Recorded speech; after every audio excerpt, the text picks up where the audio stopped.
It's Saturday. You know what that means? We're about to go live here down under in Australia for a Grand Slam. AEW brings us Grand Slam Australia tonight, where the AEW Continental, AEW Women's World Tag Team Championships, and the AEW World Championship is on the line, and so much more. And welcome to our simple pre-show discussion. Before we get further into any All Elite action, I would like to, of course, welcome everybody, but also welcome Statboy Mike, who has his own special program announcement regarding some upcoming watch-alongs tomorrow. Go ahead, Statboy.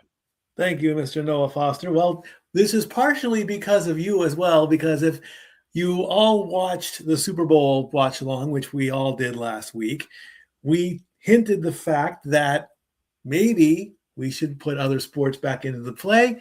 Tomorrow is the start of the NASCAR 2026 season officially, with the biggest race in the starting lineup. Literally, it's the Daytona 500. So James and I are going to call this race. Pre-show starts at 1:30 tomorrow. The race is at 2:30. And number 18, Kyle Busch, Team RCR, has the pole. And we're going to prove to Noah Foster that it's more than just making a left turn. It's making a left turn at 200 miles an hour, which is something I can't even do in Sevier County on a day where there isn't snow on the ground. But James and I did a race last year. Hopefully the weather stays nice down there in Florida. And for 500 miles, like a Proclaimer song in the 80s, that's what we're going to be doing. So I want everybody to watch tomorrow.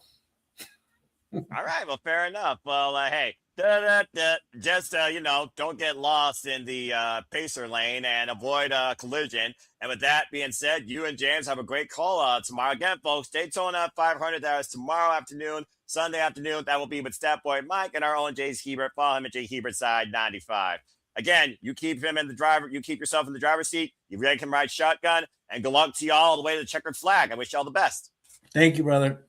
All right. Again, folks, follow Statboy Mike when the sports bars open or close for all the Stats North sports salons, watch salons possible. But that being said, thank you for that, Statboy Mike. As I now bring you all up to speed for, again, it's Saturday. You know what that means? We are here officially bringing you coverage tonight of AEW Grand Slam Australia as AEW goes down under the night from Sydney to give us 2.5 hours, probably packed full of All Elite Wrestling action. A whole different form of collision tonight, and boy, is Saturday night still feeling all right for a fight. Welcome in, everybody, and hello to you all once again. Thank you all for tuning in. You know what this is, for I am the Superman of the Simple Brand, the voice of SRS, forever grateful for all things professional wrestling. Damn it, my name is Noah Foster. And again, please like, subscribe, comment, tell a friend. If you want to dictate the conversation, super chatter, PayPal of passions. It is truly as simple as that. Let's go ahead and run down tonight's card. We, of course, have Team Megabad taking on the Bears of Rap for the AEW Women's World Tag Team Championships after Team Megabad got a pinfall win over the champions alongside Chris Statlander, of course, in other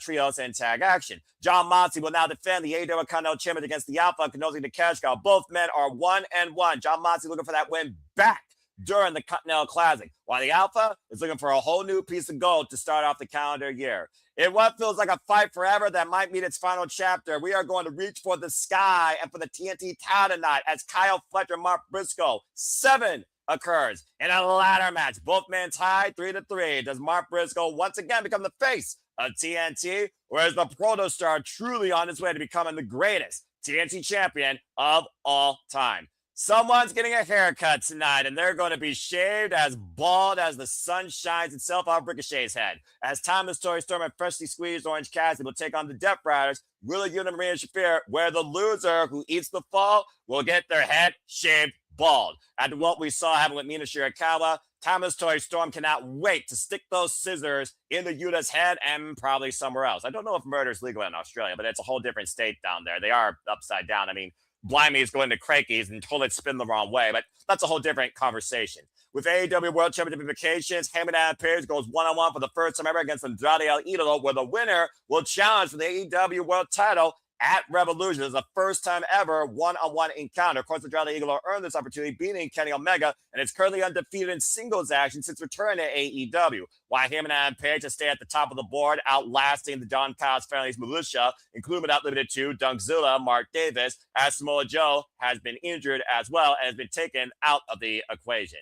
And of course, that all culminates tonight in our main event for the Triple B, the AEW World Championship, as Maxwell Jacob Freeman defends the gold against Brody King. For the first time ever, Brody King gets a chance at the AEW World Championship in his illustrious AEW career. Can we get a Shaka down under? Or does MJF prove once again that he's better than you and you know it? All of this and so much more ahead tonight at AEW Grand Slam Australia. And we're grateful to have you all along for the ride. Hope you all stick around for the entire time. Again, tell everybody as we do this for all the biggest shows, specials, PLEs, and pay-per-views across all things wrestling, including but not limited to WWE, NXT, TNA, AEW, ROH, NJPW, Independent Promotions, including but not limited to GCW, HLG, Prestige, and so much more. So that being said, I hope everyone enjoys. And again, please stick around afterwards when you get the weekly moderate conversation of Wrestling Mass. That is the Saturday Shenanigans that will be hosted by me tonight, 11 p.m. Eastern Standard Time. And no, I am not alone because soon enough, I will have one of our favorite friends, Canadian, joining me on the call. And shout out to Cruz, Mr. Reliable, in case he is dealing with Valentine's Day struggles and what, of course, people fall for in buying chocolates, things in the shape of hearts and heart-shaped containers at ridiculous prices. Again, I don't think love is wrong. I think spending it stupidly high on one day of the year is very dumb and wrong on a men's wallet if you have, and that's all I gotta say about that. But tonight, the only love that matters is the love of professional wrestling. Damn it. As we are less than 10 minutes away from AEW Grand Slam Australia going live at the top of the hour. And if you want to watch along with us, you can watch along via HBO Max or TNT via your local cable provider. We'll be using TNT for this stream, so we will keep you coverage during the Wrestling Quiet picture-in-picture, but still, as always, fuck television. So let's go ahead and dive a little bit more into some of these matches, shall we? Originally, in the AEW Women's World Tag Team Tournament, it was supposed to be Megabad and Penelope Ford to compete. However, due to a torn UCL, good to see the Superbad girl back, she was unable to, and Marina Shafir impromptu had to step up. Marina Shafir and, of course, Megan Bayne lost out to the Timeless Love Bombs, Mina Shirakawa and Thomas Toy Storm in the semifinals in a holiday hardcore death match. While the most unlikely of candidates, Willow, Nightingale, and Harley Cameron was able to beat Mercedes, Monet, and Athena, and the Sins of Sin, and the Timeless Love Bombs to become the inaugural AEW Women's World Tag Team Champions. So far, already overcoming Athena and Mercedes Monet in a rematch, as well as the Sisters of Sin. The Bears of Wrath are right now 2 defenses in, with wins over the likes of High End and Maya World along the way, keeping the momentum. But since the Superbad girls come back and Megan and Bayne and Penelope Ford got the better of the champions in tag team action, they have earned this opportunity tonight for the first time ever to challenge for the AEW Women's World Tag Team Championships. Now, whether or not we're dealing with a Pentagon of Destruction, or was that a one-time favor, the Triangle of Madness and Team Megabad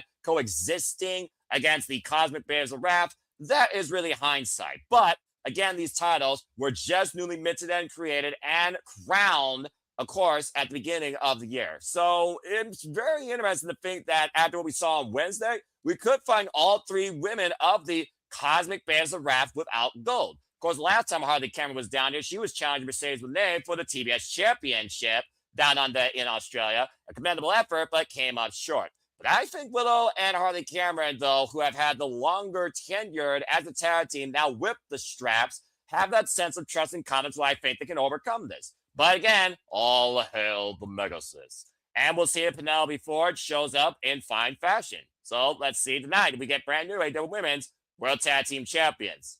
And of course, and along with that, speaking of bouts, speaking of selling a score, speaking of going for the gold, Jan Moxley defends the AEW Continental Championship against the Alpha, Konosuke Takeshita. This is their 3rd ever one-on-one encounter after Konosuke previously faced John Moxley for the AEW World title, and the Alpha did get the better of John Moxley before the time during the Continental Classic to earn this chance. He also basically has been the Death Riders crosshair since we've had the Death Riders versus the Don Callis family. Over the last few weeks, we have seen trios warfare with the Death Riders and the Don Callis family contingency under different setups. Say the New Japan Pro Wrestling preview, you know what I'm saying. Of course, we saw this past Wednesday on Dynamite. It was the Death Riders that got the better of the Don Callis family. Previously in Las Vegas, the Don Callis family got the better of the Death Riders. But John Moxley and Konosuke Takeshita were never involved in the decision against each other, but they each did get the scored pinfall in those matches. Of course, for those that don't know, Continental Championship matches go to a 20-minute time limit. If it goes to a draw, Jon Moxley will retain. However, there's also no seconds at ringside. This will be a pure one-on-one contest. And Jon Moxley, of course, talking about and bringing the respect forward to this title, showing that people busting their ass, proving to be the best, showing who deserves it the most, showing who's the most obsessed with this. Of course, allow him to win the Continental Classic against Konosuke Okada in the finals. It is one of those things, though, with Konosuke Okada still holding the AEW National Championship in the Alpha right now, butt kiss, that Konosuke Takeshita is overdue for a big win and moment. I think the pressure is on the Alpha, but Jon Moxley constantly putting in the work and overcoming the likes of Josh Alexander and Shelton Benjamin. Shelton Benjamin literally almost beat this man to the chance for the title with 5 seconds left on the clock. We'll see if Jon Moxley is burning the fuse too far tonight, and we'll see if the Alpha overcomes. Because the last time we were down in Australia, Takeshita lost against Kenny Omega and Will Ospreay. We'll see if Konosuke can turn his forces around, though, in singles action.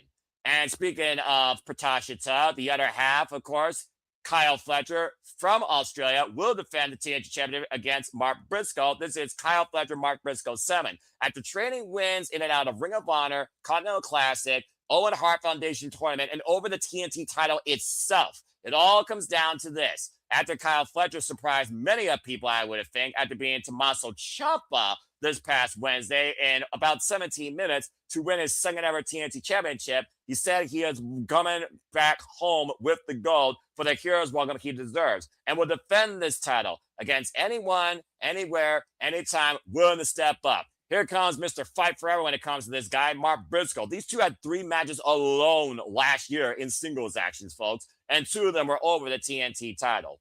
That being said, now we have to reach for the sky and ascend above to grab the title tonight. It's a ladder match, their first ever ladder match. Of course, the last time that stipulation match, it was no disqualification. Mark Briscoe won. Mark Briscoe, pioneer of ladder matches, ladder wars, alongside his brother Jay Briscoe. This really could be Mark Briscoe's element. So Mark Briscoe has a chance to become a 2-time TNT champion as well. Of course, the record stands 3-3. As far as Kyle Fletcher is concerned, though, this is the final chapter in their story. So does the Proto Star fall down to earth tonight, literally just winning the gold?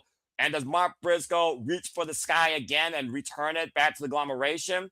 Or does Kyle Fletcher finally put Mark Briscoe in the rearview mirror and go on to try and continue that legacy of being the greatest TNT champion of all time? As Okada, Proto Okada, wants to see Kyle Fletcher and Okada as champions. And that very well could be the case after the night if Kyle Fletcher finally puts Mark Briscoe behind him. We'll find out soon enough. With a match involving AEW World Championship implications, Hangman and Page, current AEW Trios champion, will go one-on-one against Andrade El Idolo. Andrade, who's undefeated in singles action so far in AEW, earned the opportunity beating Kenny Omega in Las Vegas, thanks to the power of, you guessed it, a low blow and the DM, but also a screwdriver after Swerve Strickland inadvertently cost the cleaner. That's a whole different match coming in itself. Also, folks, in case you're wondering, Andrade Idolo, he is going to be challenging Yota Tsuji at the New Beginning in New Jersey, which we will be covering, by the way, for the IWGP Global Championship. So there's a lot of golden ambitions for El Idolo here. While Hangman and Page and MJF, they've been the definition of AEW's genesis since Double or Nothing 2019. It almost feels poetic if it was Hangman and Page versus MJF, because, of course, the winner will receive an AEW World Championship match at Revolution. So if Hangman overcomes Andrade and MJF overcomes Brody, we got a rematch from last year, folks, at Revolution, but this time for the gold. Let's not forget MJF has 2 losses against the Hangman last year alone. So I do think, honestly, after what MJF said, he wants Hangman and Page to win this, but he's also looking to show Andrade El Idolo the power of his Hebrew hammer. Of course, he's a Jew, folks. That's how it works. But it's one of those things right now where I think about MJF better than you and you know it. I think about the ongoing saga, the more recognized story development.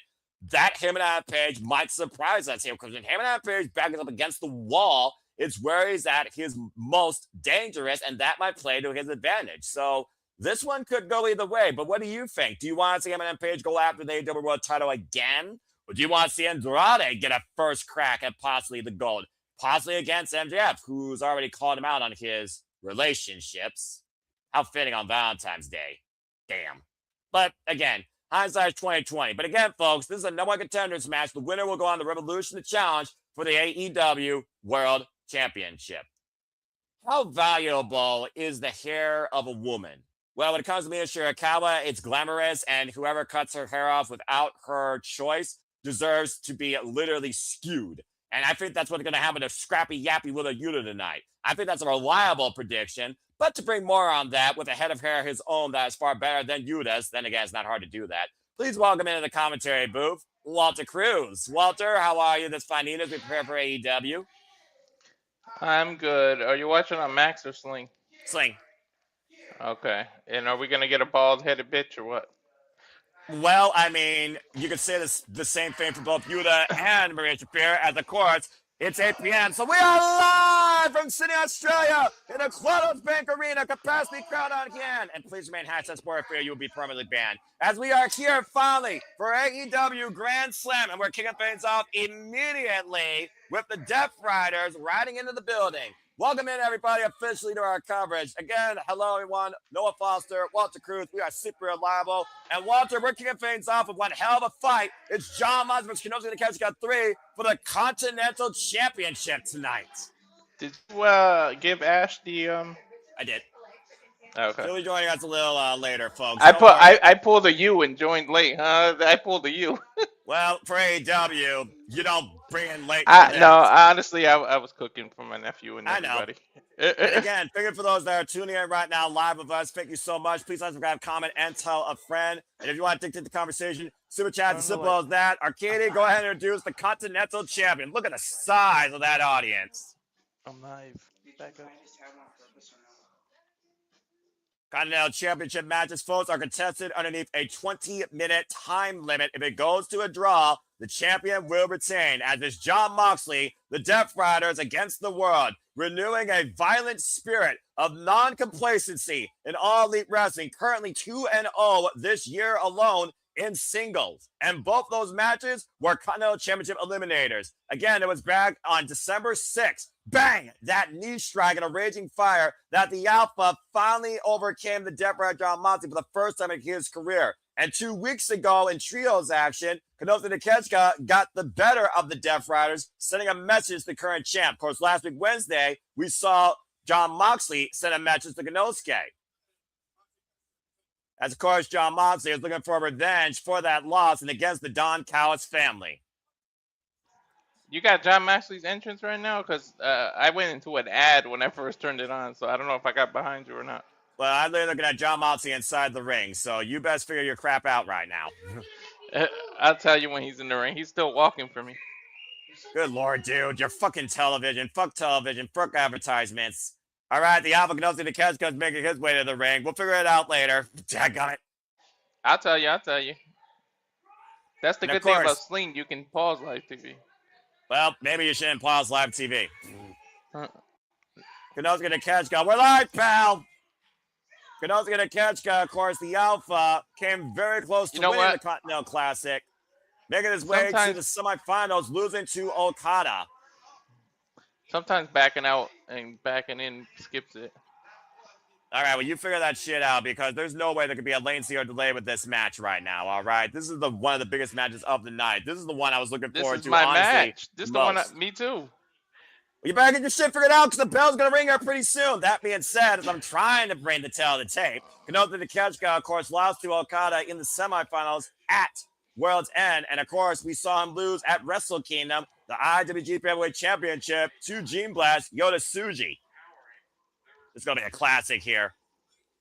And again, folks, for the Continental Championship, John Moxley is technically the third ever Continental Champion, taking that title away from Rainmaker Kazuchika Okada.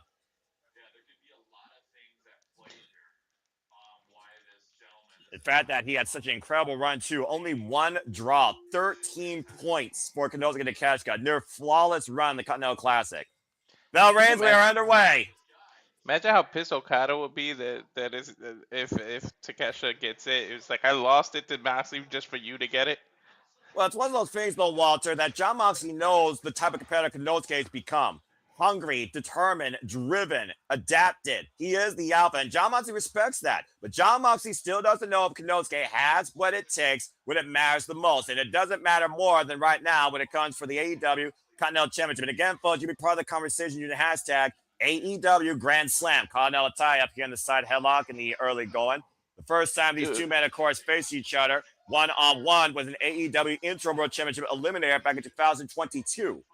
Dude, he's whipping him up. He's whipping him off the rope kind of hard. I'm about to say, you're not going to get anything like it with these two. Ooh. Both men trying to go for the kill shot early here, Walton. I don't think we're 2 minutes in yet. Not even. You also got to wonder. We think about strength? Maybe.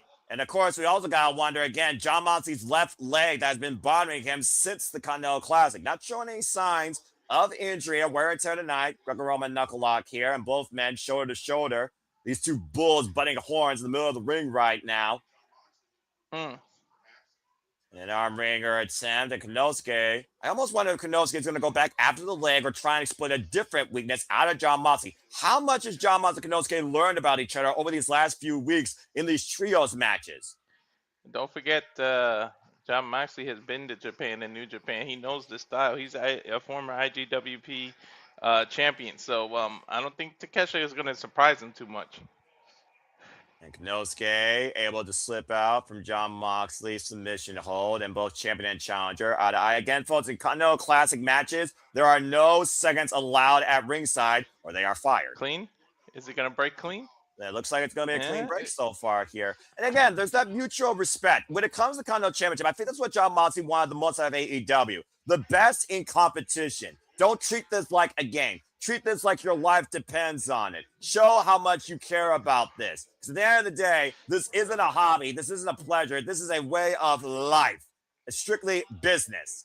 Now, it was like bringing him down to Kimura almost.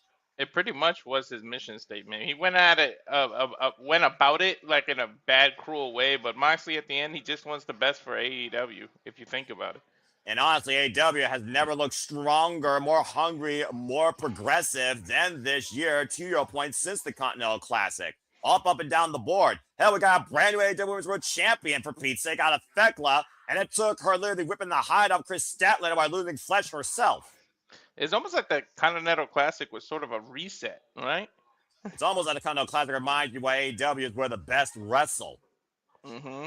Right now, Konosuke grabbing the wrist of Jon Moxley, keeping control. Jon Moxley with the roll through, trying to break the grip. Oh, knife and chop. It's going to be a chop fest. I already see it. Well, I mean, we got a battle of strong spirits here tonight, Walter, so you should be surprised. And we all know that Konosuke might be the more heavy striker, former 5-time KOD champion. Knife and chop by Jon Moxley returning kind, though, and Konosuke and Moxley lining each other up here. There's no you getting used to this. You could take 100 chops and every single one will still hurt. There's no such thing as getting used to being chopped like that.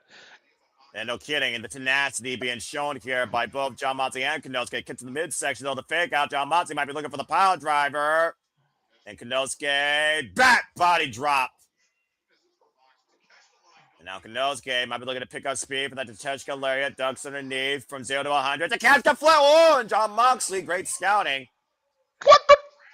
And now Jon Moxley looking to dive to the outside with a high hand. Tope Suicida, almost overshooting it.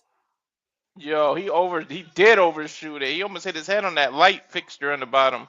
Well, I mean, go for broke, reckless abandonment. That sometimes are the tools that you need to be a champion in this business. And Jon Moxley has been the definition of that. Take a look at the replay here. Yeah, look at that. Yeah, he overshot it a little. Takeshita caught him being a professional. Look, watch. Takeshita saved him. If you look at it, he saved him. Yeah, you got a point there. Mixed results there for Jon Moxley, but Konosuke did go up and over on the entranceway, and Jon Moxley's back up to his feet. That's how much this means. How often do you really see Moxley diving like that? Not too often. Well, Jon Moxley's always been an all-rounder, as we've learned. He could be a violent brawler. He could be a mental psychopath. He could also be technically sound in the ring. Yep. Right now, Jon Moxley teeing up against Konosuke against the barricade. Packed crowd on hand here down under in Sydney, Australia. Of course, our main event tonight will be for the AEW World Championship, MJF versus Brody King. Hard Irish whip into the barricade. I guarantee this sold out weeks ago. And of course, Hangman and Page will take on Andrade Idolo. The winner will challenge for the World Championship at Revolution. And Konosuke right now sent torso first into the opposite side. As soon as this was announced, it probably sold out. And then what happened last week? You got hometown boy wins the TNT title. Yeah, he's going to get his hero's welcome. But we'll see if it's a spoiled party tonight by the end of that ladder match. Hard Irish whip to John Moxley in the barricade. Oh, Konosuke falls in with that boot. Good Lord. Of course, we're going to get a shave and a haircut tonight, and we're going to see a ladder match. The AEW Women's World Tag Champions on the line, and Konosuke going back inside the ring. Of course, the title cannot change hands via count out. 10 count on the outside here. John Moxley literally laid out on top of that barricade. Jesus. Oh, my God. You all right, brother? Yeah, I'm just watching. About to say, you're watching and stuff in your face. I could hear that. I mean, I had a delicious crepe this morning that my mom had an out-of-body experience over. John Moxley hoisting out Konosuke. Pile driver! I'm doing the typical Puerto Rican thing, dude. Rice with a side of beans that has potatoes in it. And, you know, I'm chefing it up here, but I'm really serving the kids is what I'm really doing.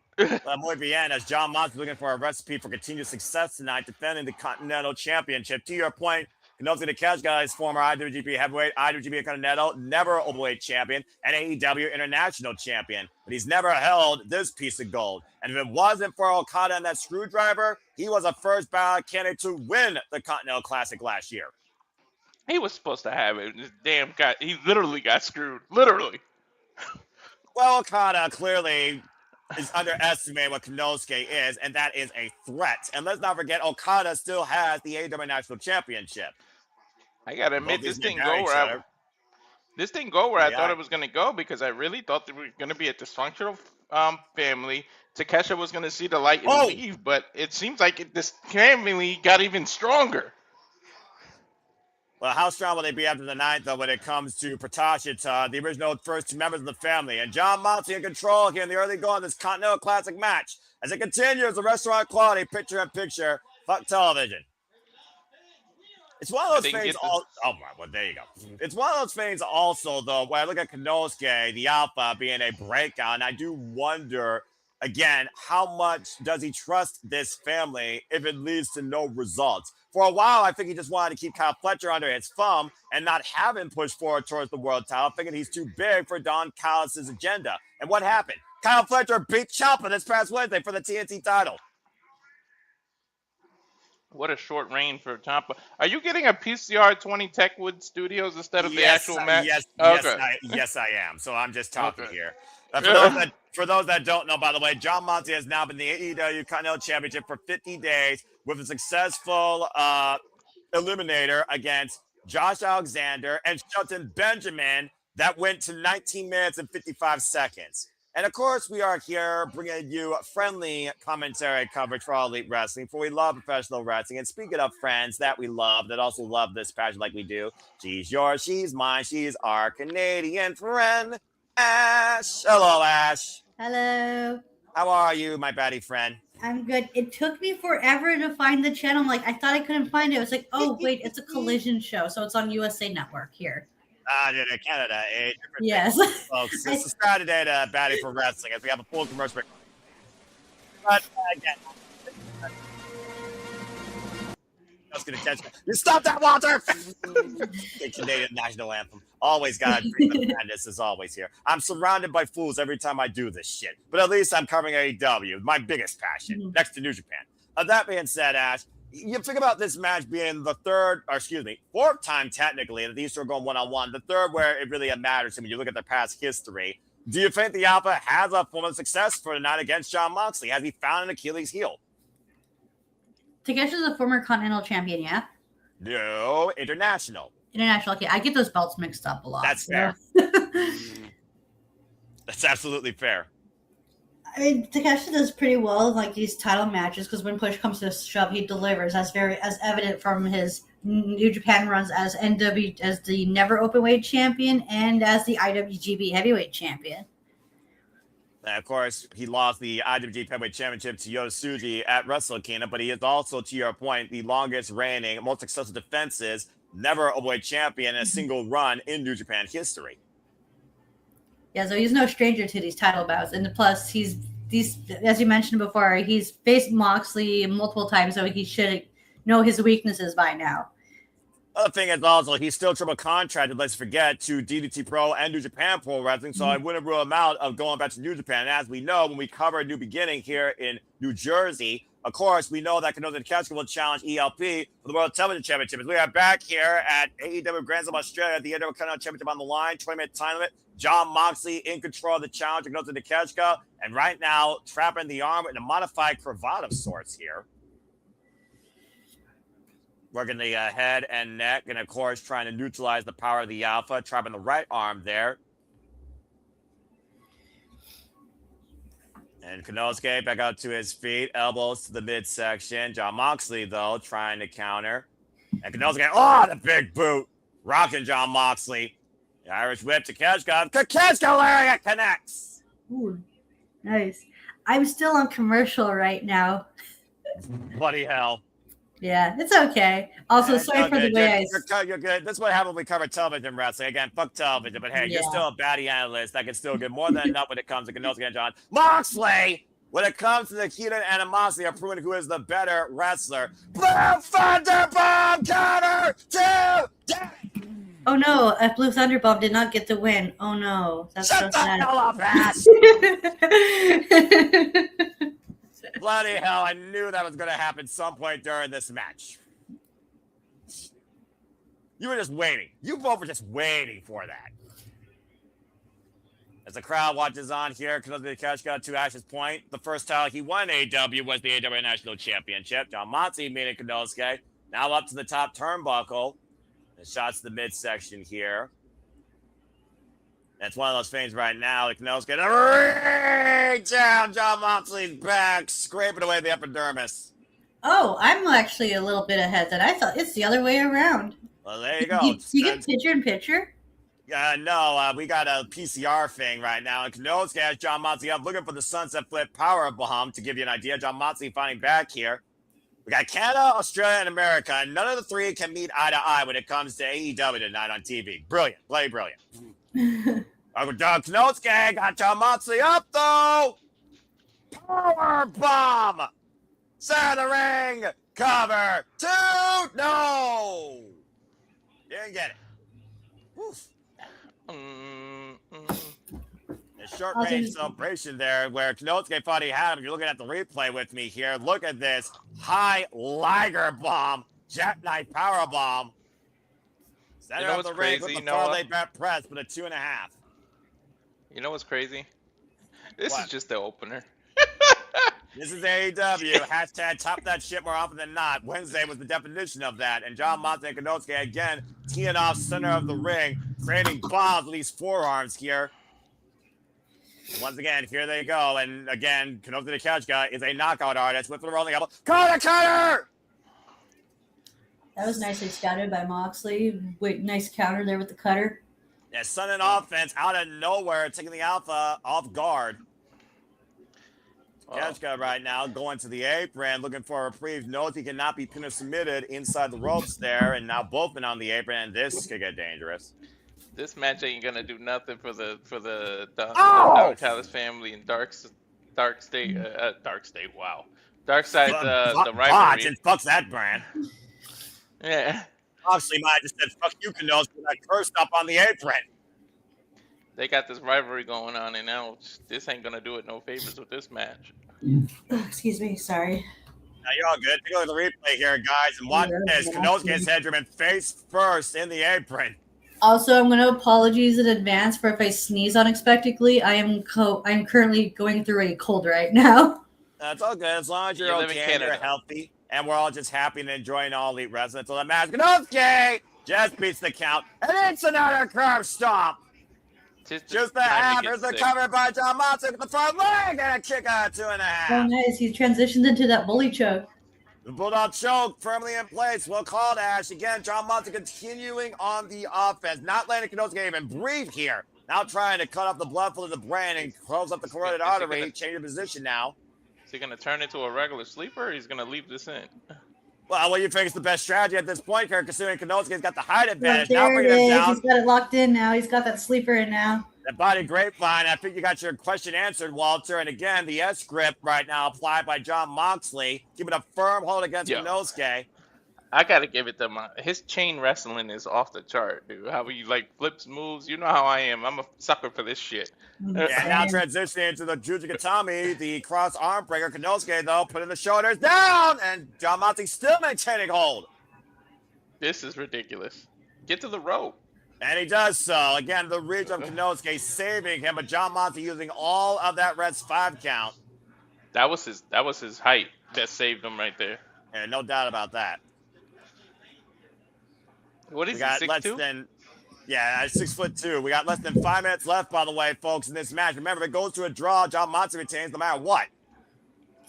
The Continental title, that's under 15-minute time limit rules, right? 20. Okay, so it's kind of like the New Japan. The New Japan World TV title, right? Yeah, except that one's 15 minutes. And this is 20? Yep. Oh, okay. Continental Championship matches are 20 minutes long, no seconds allowed at ringside, and Konosuke is asking Jon Moxley to keep bringing the fire. Well, I don't care what language you speak, you understood what Moxley just said. Yeah, Devil the double burn, and right now squaring up off the ropes. Konosuke catches the boot. Moxley hooked up with Exploder. And Moxley wants to get back to his feet. Konosuke again with a Jon Moxley, another Exploder. How the hell is Jon Moxley still trying to get back? Power drive knee, the cover to new champ. Oh, kick out 2.5. Yo, how do you kick out of that? I thought we was gonna do champ for a second. Instinct right there is all I could say, honestly. Good Lord. Look at this. It was like Fletcher on Dynamite. The shit he kicked out of, like, my jaw dropped. And Konosuke right now trapping Jon Moxley, and what the hell is this? The pump handle suplex. What the hell? Arrow press for a new champion. Kick out at 2 again by Moxley. That was like a pump handle exploder almost.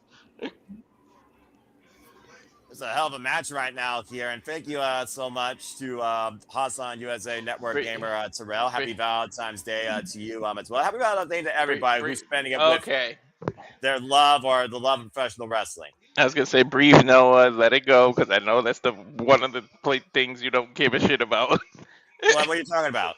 And right now, look, I've already said my piece, all right? Anyway, Jon Moxley and Konosuke right now are both looking for the sleeper hold. Jon Moxley, though, the Jon Moxley to Konosuke might be looking for the damn runner! That's it! Cover on both legs too, Jon Moxley, no! I thought you said that was it, uh-huh. Konosuke kicked out of the Death Fryer! How many people can claim that? Not many. Here it is again. Look at this. High angle dropped on the top of his head. Puts both legs, by the way. Deep hook, and somehow Konosuke kicked out. And is it me, or did he angle him higher than he usually does for that move? Exactly. Jeez. This is how much the Continental Championship means to both Konosuke Takeshita and Jon Moxley. And I'm afraid the time might run right at this point. Well, that's not oh my God, what a headbutt. Would it be the first time we've seen a time limit draw for these type of matches, let alone for Konosuke Takeshita matches. Both men are locked in wrist combat and are butting each other's heads and shoulders. They just said the time, but I didn't hear. I think there are final 5 minutes. And Konosuke and Jon Moxley right now, time is going to play a factor here. Sooner rather than later, again, both men collide skull first. Somebody's going to have to go through a concussion test at the end of this match. Yeah, I mean, if you look how long it took Jon Moxley just to fall backwards. And, Jon Moxley is bleeding hard. I repeat, Jon Moxley is bleeding the hard way. That last time I opened it up. In other news, the sky's blue. Oh, God, hilarious! And Moxley with the cover. Konosuke kicked out at 1. Oh, shit. Big off a world class. Konosuke the cover. Jon Moxley kicks out at 1. Uh-oh, they're hulking So up. that's why that's there right now. Just a half level press, too. Come on, new champ! No, we don't. Oh. Oh, the time has expired. Holy shit. Man, I feel bad for the next match has to top this. Right? You can see Konosuke punching the ring out of frustration. This match, ladies and gentlemen, is a 20-minute draw, which means Jon Moxley retains. But more so, I think he more so survives, guys. Mm-hmm. So what did he do with Takeshita now? Well, what's Takeshita do more so versus what the Don Callis family does, what AEW does. And Jon Moxley, remember, he wanted to get that win back. Telling nothing's been settled. It's a stalemate. Oh, this is going to add so much pressure for Fletcher having to retain that TNT title. Well, either way, Jon Moxley is still the holder of the Continental Championship. And Stephon Smith and Jon Moxley right now. Wait, is Jon Moxley going to ask for 5 more minutes? Some words right now with the referee. Please do. Please ask for 5 more minutes, please. Please. I think based on the circumstances, that's not going to be allowed tonight, unfortunately. Rematch this on Dynamite in Sacramento. I swear, if they rematch this Wednesday, I'm fucking going. Well, either way, both these warriors of the ring. Oh, man, a world-class Konosuke, not done with Jon Moxley, raging fire! What the fuck? Statement made by the Alpha. Well, like, guess my questions answered.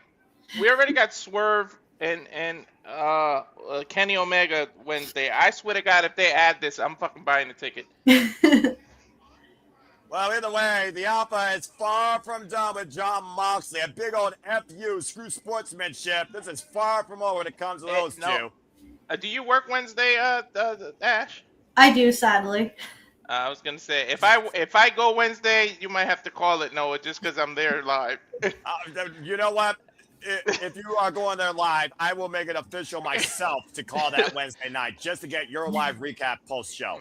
Anyway, guys, still a lot more to come tonight as we're running down the card. Oh my gosh! My schedule. I'm sorry.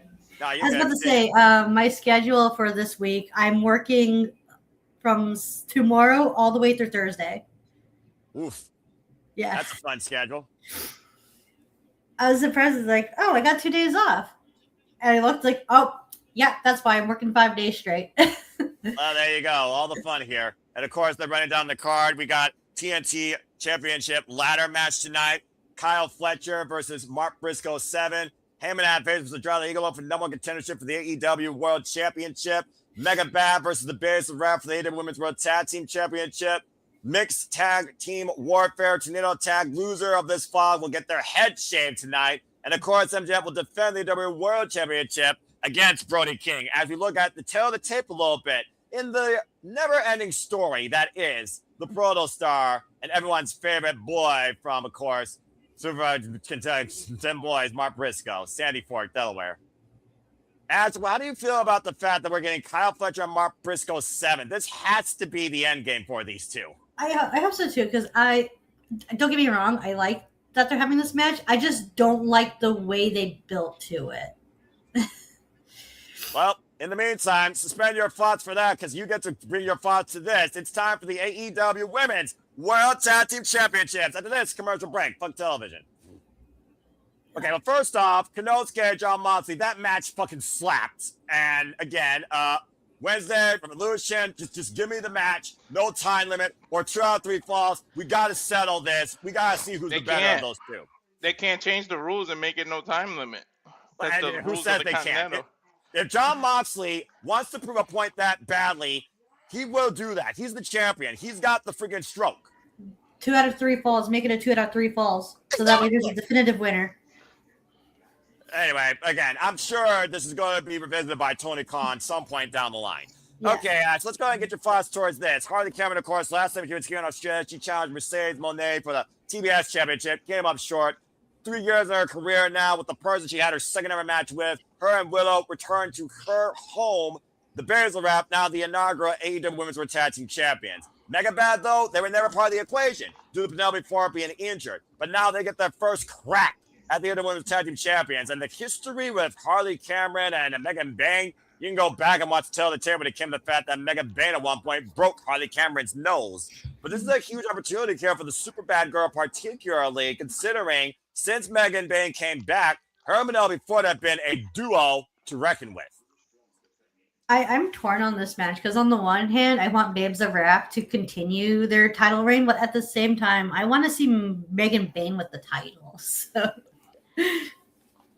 Well, we just saw, as we talked about earlier, this past Wednesday on Dynamite, Thekla did overcome Strap Daddy in a very physically brutal, bloody lashing of a strap match thanks to the Triangle of Madness. But we also see how the Triangle of Madness and Team Megabad, they may be having their own like little alliance here to overcome completely the Cosmic Babes of Wrath. At one point, all 5 of them took Chris Statlander, Willow Nightingale, and Harley Cameron out. So again, is it the Pentagon of Destruction as Nigel McGuinness called it? Was that just a one-off? Or does Megan Bayne truly want the AEW World Tag Team Championships versus the World Championship? And do we see in this match, do we see Sisters of Sin getting involved to make sure that the Babes of Wrath don't come out as champs?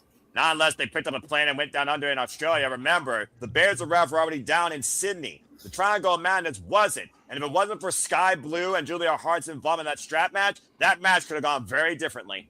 Hell yeah, it would have. But and you got to think of how much that's in the Babes of Wrath mind that their friend just lost her title, the most coveted title in the women's division. And now, Willow has the TBS title, so I can see them losing these titles because she'll still have a title to defend. So, like, in the world of kayfabe, like, that's how you can still kind of, make her leave even if they lose. So, it would not shock me if we get new champions, to be honest. Well, speaking of new champions, as we look back this past Wednesday night on Dynamite, it was literally a night of resets as Tommaso Ciampa lost the TNT title, but Stat Daddy went down fighting, but lost the AEW Women's World Championship. Looks like Stan has some words to say. Did you honestly think that we were going to get a new champion when you saw Dynamite? Honest to God, no, I didn't. I thought she was going to strangle her and choke her in her own web. But again, it was a team effort. And honestly, Thekla, she made Chris Statlander fall into her trap. They definitely took advantage of the fact that people had to be in Australia early, so they knew that she had no backup. Yeah, using their numbers advantage using their numbers game to their advantage.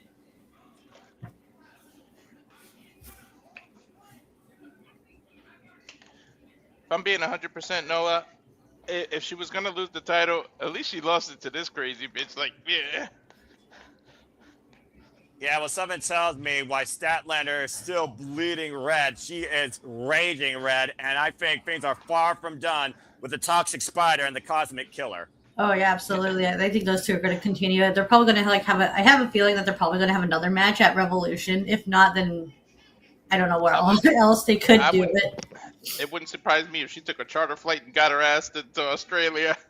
You think Chris Statlander is dangerous already? Wait till Chris Statlander gets her hands on the Triangle of Madness with what they did this past Wednesday. That being said, all hail the Mega Sis as Megan Bayne and Penelope Ford make their way to the ring. And currently, guys, this duo is 3-0 this year as a team. Oh, nice.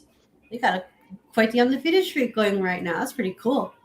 And of course, it was 2 weeks ago that Megan Bayne and Penelope Ford got the better of the Babes of Wrath to earn this opportunity via that ridiculous Doomsday device to Harley Cameron, making her bow down to the Megasis.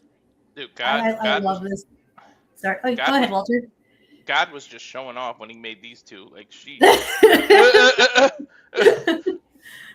I love the dynamic they have. I love the team, like the High Flyer and the Muscle. That's such a classic tag team trope, and it works. Sometimes you just put two things together and you see what you get out of it, and that's what you can say about Willow Nightingale and Harley Cameron. The definition of unorthodox and positive energy. They look like they belong in DC Comics and being in wherever Wonder Woman's from, whatever that island's called. And right now, of course, the Babes of Wrath have a collision record of 5-0 as a duo, coming off a recent defense against the Sisters of Sin. I love Willow. She just makes me so happy seeing her. How can you not love Willow? She makes anybody happy. Again, folks, to tell the tape's pretty brief here. They are the inaugurated Women's World Tag Team Champions after being the Timeless Love Bombs in the finals, literally prior to the start of the new year. And referee for this contest will be Rick Knox. It's funny because I said Megan Bayne and them deserve to be in the DC comic, but Willow's the one that has a comic book out. And Harley Cameron immediately jumping into the Megan Bayne's arms. I don't think that's wise. Of course, the bad blood, like I said, with Harley Cameron and Megan Bayne goes all the way back to when Megan Bayne broke Harley Cameron's nose. Now Penelope Ford getting involved here. And this might break down a little quicker than expected. First time that Megan Bayne faced Harley Cameron one-on-one was back in 2025 in May. And Harley and Willow working together here. And it's amazing how quick Harley and Willow have formed this tag bond, much to Ash's point. And you love them because they use each other as weapons. Well, I love teams that literally are effective as, each other can be. Short range layup by Willow Nightingale to Penelope Ford, and Harley Cameron getting the better of Megan Bayne. And right now, a little bit of tag team cohesion. Cazadora. Oh, no, dropped to the knees. Megan Bayne wiping out Willow Nightingale. I believe Megan Bayne and Harley Cameron are the two legal ones. Right now, shrugging off that early quick fury assault. Tag made to Penelope Ford. Penelope Ford gets the whole goal as well in AEW. I'm not going to lie. I lost track of who was legal already before you said that. Well, right now, yeah, I'm about to say, when you got nothing but chaos in the early start, thanks to Harley Cameron making them feel the wrath, that's kind of what happens. Face first in top turnbuckle. Tag made. And Megan Bayne, of course, has been working tag team matches in out of AEW and Stardom. Not to mention four-way wars with La Vida Loca against Empress Nexus Venus. Again, Bullzilla, get well soon. And right now, Megan Bayne's quite the tag team specialist, isn't she? She's definitely one of those, I would say. Not to mention mixed tag combat and GCW, lest you forget. Tag married to Will Nightingale, and here comes all the power! Oh, hell yeah. She's special, all right.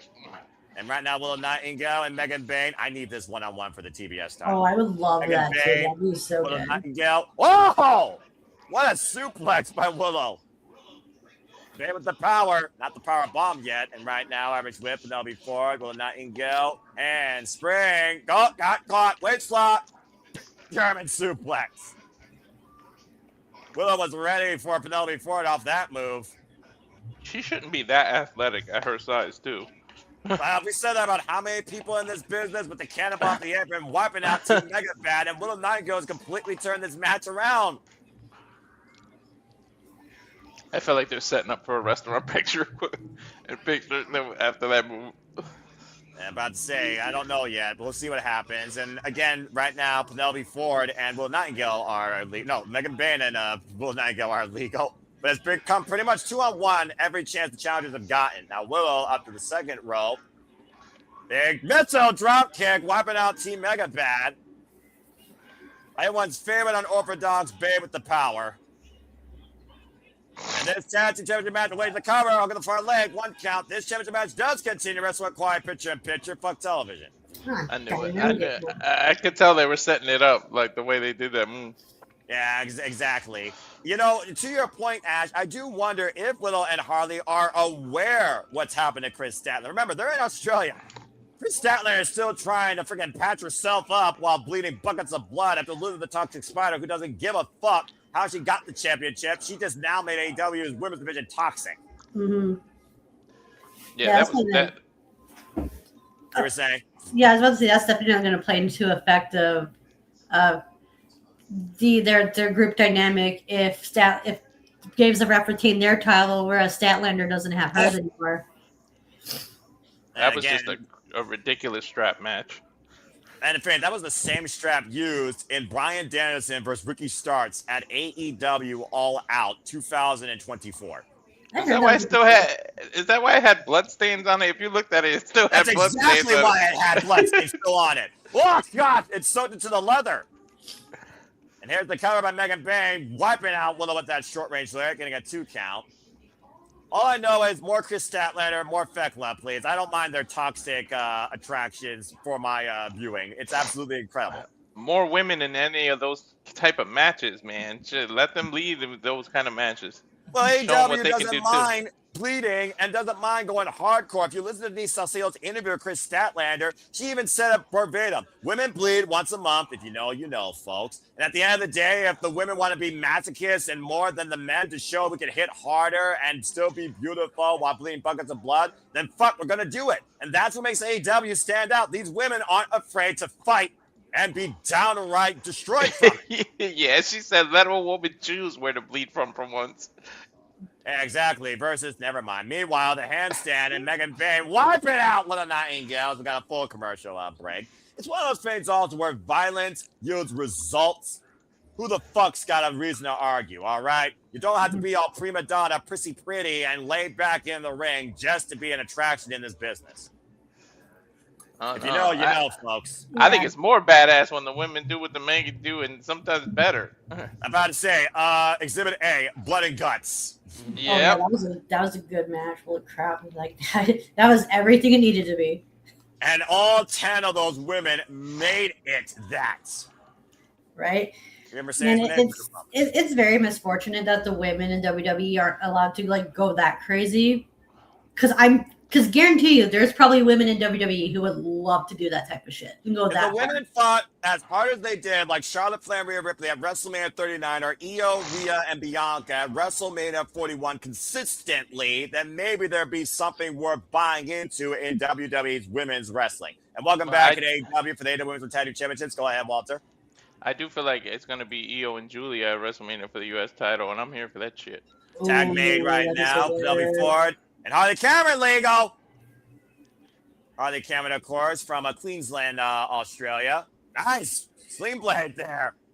The improvement Harley Cameron has gone through over the years is just so amazing. From like how she started to where she is now. Exactly, only 3 years of her career. Born in Gold Coast, Queensland, Australia, by the way. Looking for the German suplex. Megan Bayne with the waist lock. Back elbow strike right now. Dude, and she's multi-talented. She can play instruments. She can do ventriloquism. She's a wrestler.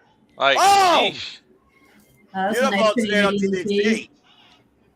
Puts down the mega sets for the time being. Harley Cameron right now is making sure everybody in her homeland feels the wrath. Now going up to the high-risk district. Harley Cameron looking for something huge here. Cross body. Wiping out Team Megabad. Damn, she took them both out. It paid off, though. And right now, Harley Cameron squaring off against Penelope Ford. Grizzly Magnum to both challengers here. Lining up Ford and Bayne. High kick turns Megasis around. Harley's just being a one-man wrecking crew right now, only to be stopped dead in the tracks right now. For a moment, puts the midsection, boot to the side of the head, another boot, 3 boots, cover, roll up by Ford. Gets a 2 count, Harley Cameron. That was some very good double teaming moves from Megabad right there. They kicked her from every direction. It's almost like chain, man. She was like a damn ping pong. Yeah. Or one of those tether balls just constantly being whacked around. Or what's that Atari game with the walls on the side and the ball going back and forth? Yeah. Exactly. Looking for that Doomsday device, how they earned the tag tie opportunity. And Penelope Ford, the moonsault to the outside, wiping out Willow. Harley Cameron, though, roll up on Megan Bayne, the cover, and kick out at 2 by Megan. I forgot I had the camera off. High kick. A roundhouse kick by Harley Cameron, ever unorthodox, but quite the agile competitor. Up and over. Megan, though, catching Harley. This is bad. Wood Cazadora. Take over. Single leg grab by Harley Cameron. I swear, when she grabbed it like that, I thought she was going to do a wheelbarrow German. And again, though, you see the pressure heavily applied to that knee, though. But Penelope Ford coming in of her partner with a running drop kick. So do we, for all intents and purposes, have to call it an Australian crab today instead of Boston? What the hell you call that friggin' slap to the chest? Walk shot! Running shotgun drop kick by Megan Bayne, wiping out Willow Nightingale. Harley Cameron gets the There's no way. Australian Destroyer!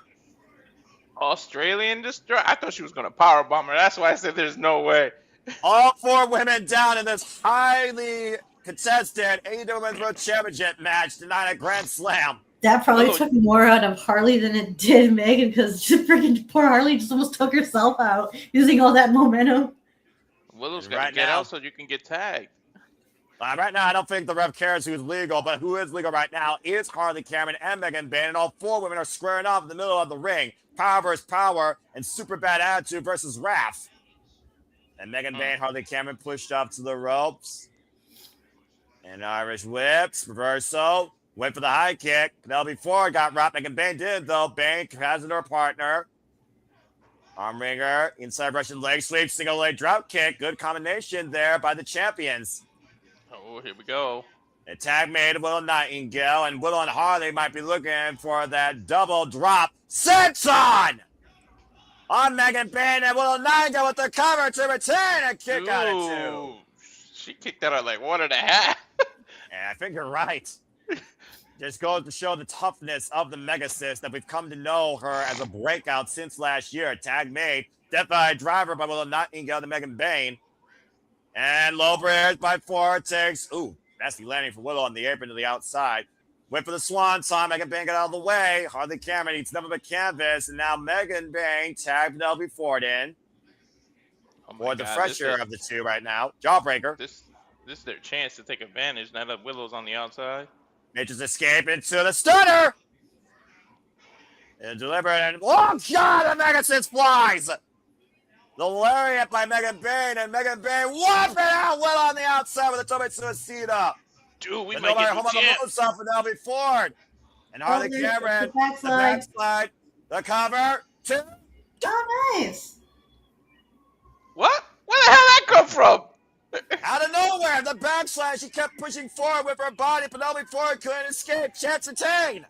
Well, I didn't know Harley Cameron was a backslide girl. Well, apparently we know more about Harley Cameron than we thought. She returns home this year, 1 year later, not only with gold, but holding on to it. Bands of Rap still AEW Women's World Tag Team Champions. Damn, that was sudden, man. The backslide and the high stack. Penelope Ford couldn't get out of that. I don't know if Babes of Wrath won as much as survived. Hey, wait a minute! Oh, wait, what? Is that? Oh! That's Lena Cross! Australia, spear! Australian independent standout. Lena Cross has shared the ring with Megan Bayne before an HOG. Don't tell me Lena they're going to Cross, be together. What the fuck? There's a third Amazonian? What the fuck? Oh my gosh. Can you imagine this being the trio? Yo. I'd be okay with that. They're nose to nose. I don't know if they're going to... Megan Bayne right now and Penelope Ford season the Babes of Wrath Gold as Lena Cross has apparently joined Team Megabad here with one hell of a statement. Yo, who the hell is going to stop this? This is some big women. I've been waiting a long time to see Lena Cross in an AEW ring, folks. We might be seeing another TBS contender right now. Jeez. Well, that being said, first off, Lena Cross, welcome to AEW.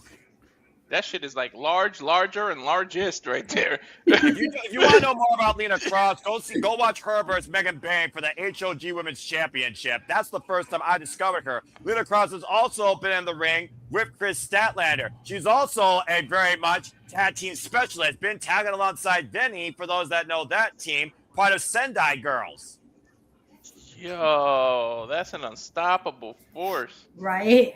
Yo, you're lucky there aren't women's trios titles. Don't give Tony ideas now. Don't give Tony ideas because he's crazy enough to do it. You know what? You actually might be right there. For those that don't know, by the way, Lena Cross is out of Perth, Australia. And yeah, she is 6 foot tall, 30 years old, and she is all elite. She's only 6 feet. Why does like 5'7", 5'8" on a woman look so much bigger? I don't know. And that's the Australian women. They're like naturally tall. I don't know what the hell they feed them down there. Bro, he said she's 6 feet. She looks like 6'3". When a lot of them play rugby, that's kind of what you get. And again, Tony Khan likes the meat, likes the giants, and I'm all for it for both the men and the women. Same. I swear to you, I thought she was like 6'3" just looking at her. Like 6 feet on a woman looks so much taller. Right? Holy shit. Lena Cross, high-end, Lena Cross, Megan Bayne, Christian XO, Stoli Denali. Tony Khan's got some tall, heavy hitters. Jamie Hayter, Chris Statlander. This division is the definition of stacked. Yo, can you imagine if one of them as the women's champion, the other as the TBS champion, and the other? That's like it's gonna be crazy. Yeah, good luck overcoming that trifecta. I think we got a whole different women's faction now to counter the Triangle of Madness and the Cosmic Babes of Wrath. Lena Cross, by the way, has shared the ring with M by Elegance, Meggie Lee, Megan Bayne, as I talked about, Lainey Luck, Danny Moe. She's been involved in Deadlock Pro, JCW, HOG, and she is an Australian independent standout. She's also been involved previously in JCW. Jersey Championship Wrestling, right? Correct. Okay. Well, again, Lena Cross, welcome to All Elite Wrestling. The only other time Lena Cross has been involved in AEW was a short match against Chris Statlander back last year in July. Wow. Well, the hits just keep on coming. That being said, congratulations regardless why they were laid out. The Babes of Wrath are still the AEW Women's World Tag Team Champions. We got a full commercial break. Fuck television. Well, this show has definitely been getting a good garner of pace. Lena Cross about to wreck shit. I'm all for it. Oh, I just read she signed in late 2025, so she's been on the league. They just didn't put her. Oh, okay. Yeah, that's right. That's how I learned about it. I knew courtesy of NoDQ.com. And High-End knows very much, the Renaissance woman knows very much about Lena Cross. I'm very happy to see her part of this company. AEW, man, where the best wrestler and the best keep getting added, or the future bests are being created. You talk about making an impact on your debut. Whew. And a home country, nonetheless. Right? Right. Well, as we got a moment to breathe here again, let me remind you all, thank you so much for tuning in. Please subscribe, comment, tell friends, subscribe to the Barrier for Wrestling, Barrier to Wrestling. Stay tuned after our coverage tonight for AEW Grand Slam Australia. Of course, we'll be going to the weekly Mario Conference of Wrestling Match at Saturday Shenanigans. It'll be me, Ash, and a bunch of other fools driving me batty, quote unquote, regarding all sorts of fans wrestling discussions. So stay tuned for more on that. As we go all in on the wrestling, don't forget, folks, AEW goes all in London once again, and the pre-sale will be March 16th, 10 a.m. Grand Meridian time as tickets go on sale for the public. March 20th, 10 a.m. Grand Meridian time. Again, AEW all in August 30th, 2026 from the Cathedral of Professional Wrestling in the UK, Wembley Stadium. I hope Willow's Willow. Wow. What? Yeah, I was just about to say, I was thinking the same thing if Osprey was going to be recovered by then. Yeah, I was going to say Will is well enough to make a cameo at least. Not be in the ring or anything, but at least address the crowd. Well, hindsight's 2020. Speaking of who's wild, who's better enough, Andrade's never looked better since he left the Fed, as he now is one match away from challenging for the AEW World Championship. As we look back at the tail of the tape here, Hangman Page and MJF have been at each other's throats since the genesis of AEW. And of course, Heyman's a former two-time AEW World Champion. Andrade Idolo, though, has been undefeated, though, in singles action. It's time to crown a new number one contender for the AEW World Championship. He should be able to make it if you guys think of it, because he made it during the retirement and it was just a cameo. That's all he needs to do in his home country. Well, Andrade is not home, but he is home in that ring. La Sombra, former NJPW Intercontinental Champion. Not to mention, Ash, he's the number one contender to challenge Suji for the Global Heavyweight Championship at the New Beginning in New Jersey later this month. Oh, that's going to be a fun match. I hope Suji retains because, please, no more AEW people winning in New Japan titles, please. Currently 4-0 in singles actions right now. Andrade El Idolo with wins over the likes of Kenny Omega. As Andrade made it all the way to this point because of that. Again, it was 2 weeks ago in Las Vegas. Andrade versus Kenny Omega. Don Callis threw the screwdriver. Swerve was looking to put a swerve in that plan. Inadvertently, though, Aubrey caught Swerve with the screwdriver. Andrade was able to hit Omega with a low blow and the DM. Aubrey immediately turned just in time for the cover, and Andrade advanced. I honestly didn't think Andrade was going to make it this far, if I'm being honest. Me neither. Getting his win back against Kenny Omega since Triple A in a bygone era, if you remember that. Was this when Omega was the Triple A Omega champion? That is exactly correct. Okay, cool. I'm just making Cowboys. sure that my timeline's right. I'm about to say, I'm very impressed with you. Cowboy Shiznak has entered Australia. Hangman Page, this will be a first time ever one-on-one encounter. And of course, he is 1/3 of the AEW Trios champions, Jet Set Rodeo, alongside Speedball Mike Bailey and Kevin Knight. It would be ironic, though, if Hangman Page went back to Revolution to challenge for the gold, when last year he took on MJF one-on-one in the opener and beat him. Do you think history might repeat itself? MJF and Hangman Adam Page, regardless what you think the idea of AEW should be, was, or is going to be, have been the story of All Elite Wrestling and the Triple B. Wouldn't surprise me in the slightest. Of course, he lost the AEW World Championship when he was screwed by the Ops in that steel cage match at Full Gear and failed to recapture it in that fatal four-way at World's End when MJF received his revenge. The bell rings. We're underway. Shout out to Aubrey Edwards, referee for this contest. Andrade Idolo again, coming off that incredible match against Gabe Kidd at the New Beginning. Currently undefeated in AEW since his return. Him and Adam Page, of course, beating the odds for the Trios Championship, saying he would take everything away from Samoa Joe, and succeeded, while Samoa Joe is still out on injury. Continental tie-up here. The side headlock applied. And again, you figure out the cause and effect. Much to your point, Ash, Heyman, Adam Page, and Andrade have both been in the crosshairs of MJF. They both want the Triple B, the AEW World Championship, at the end of the day. Heyman looking to become a 3-time champion. Andrade looking for his first. We've already seen MJF judge like Andrade based on his relationship history. While Heyman and Adam Page literally caused him to have that match against Brody King to get him into this match tonight in the first place. 2 straight victories over former AEW World Champions would be a huge coup for Andrade's ego. Oh, got caught with a drop kick off that handstand moonsault attempt. And Heyman and Page might be caught and loaded early here in Australia, looking for the buckshot. Kick to the midsection, front face lock, DM counter denied. Heyman says Andrade, tranquilo. That's only he can. Oh, he got booted. You can't be too tranquilo in this kind of match. You better put it all on the line here. Especially with this cowboy with the plunger where there's no tranquilo for him and Adam Page, honestly. Yeah, and don't look past one of... Yeah. Go ahead. Yeah. Sorry? Go ahead. I was about to say, Hangman is just like not giving Andrade any time to breathe. Well, again, how driven is him and Adam Page getting back what was stolen from him, especially against the likes of his most hated rival, MJF. Hell, MJF and him and Adam Page faced each other 2 times last year, and one of those times was for the AEW Championship at Forbidden Door. Remember what's at stake, man. It is a title shot. Yeah, I'm going to have my wife do this to Andrade. And Andrade's getting all the connections around the world. For you, Charlotte Flair. Oh, and a big boot. Him and Adam Page right now, I mean, hey, girls like cowboys too, right? Hey, this lucky lady's getting a 2-for-1 special. And she likes it both ways. On Valentine's Day, nonetheless. He said, I'm married. You heard him?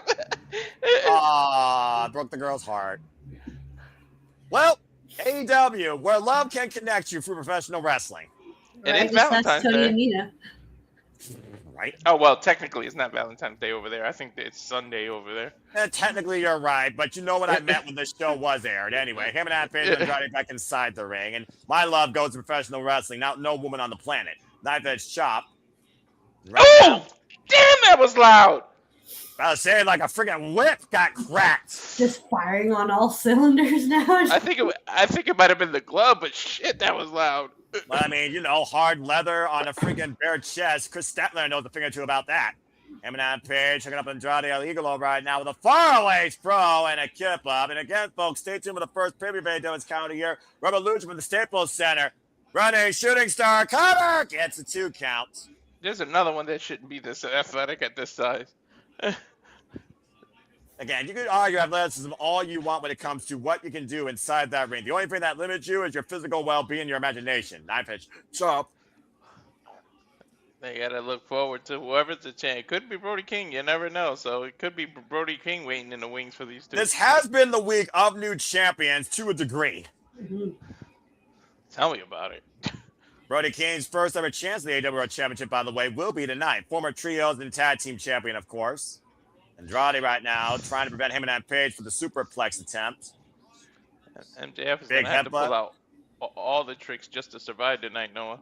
And no kidding, Andrade right now, I sense disaster. Looking for the sunset flip powerbomb. Him and Adam Page holding on, though. If he does a damn standing moonsault. Trying to free himself, and him and Page, the standing moonsault, hooking Andrade, hoisting him up into the pile driver. Andrade able to escape, though. Irish whip, reversal. Andrade up and over, lands on the apron. Catch another big cowboy boot. Andrade just did his best Shawn Michaels impression. It's amazing how agile Andrade El Idolo is. Right. And right now, him and Page scouting Andrade and Hangman. Andrade, though, catching Hangman. What the hell? I have not seen Andrade this. Where was this Andrade ever?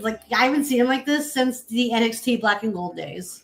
It's amazing what you can. Andrade, and that's right, quiet picture in picture after this commercial break. Fuck television. Off that incredible Spanish fly up the second rope out of the corner.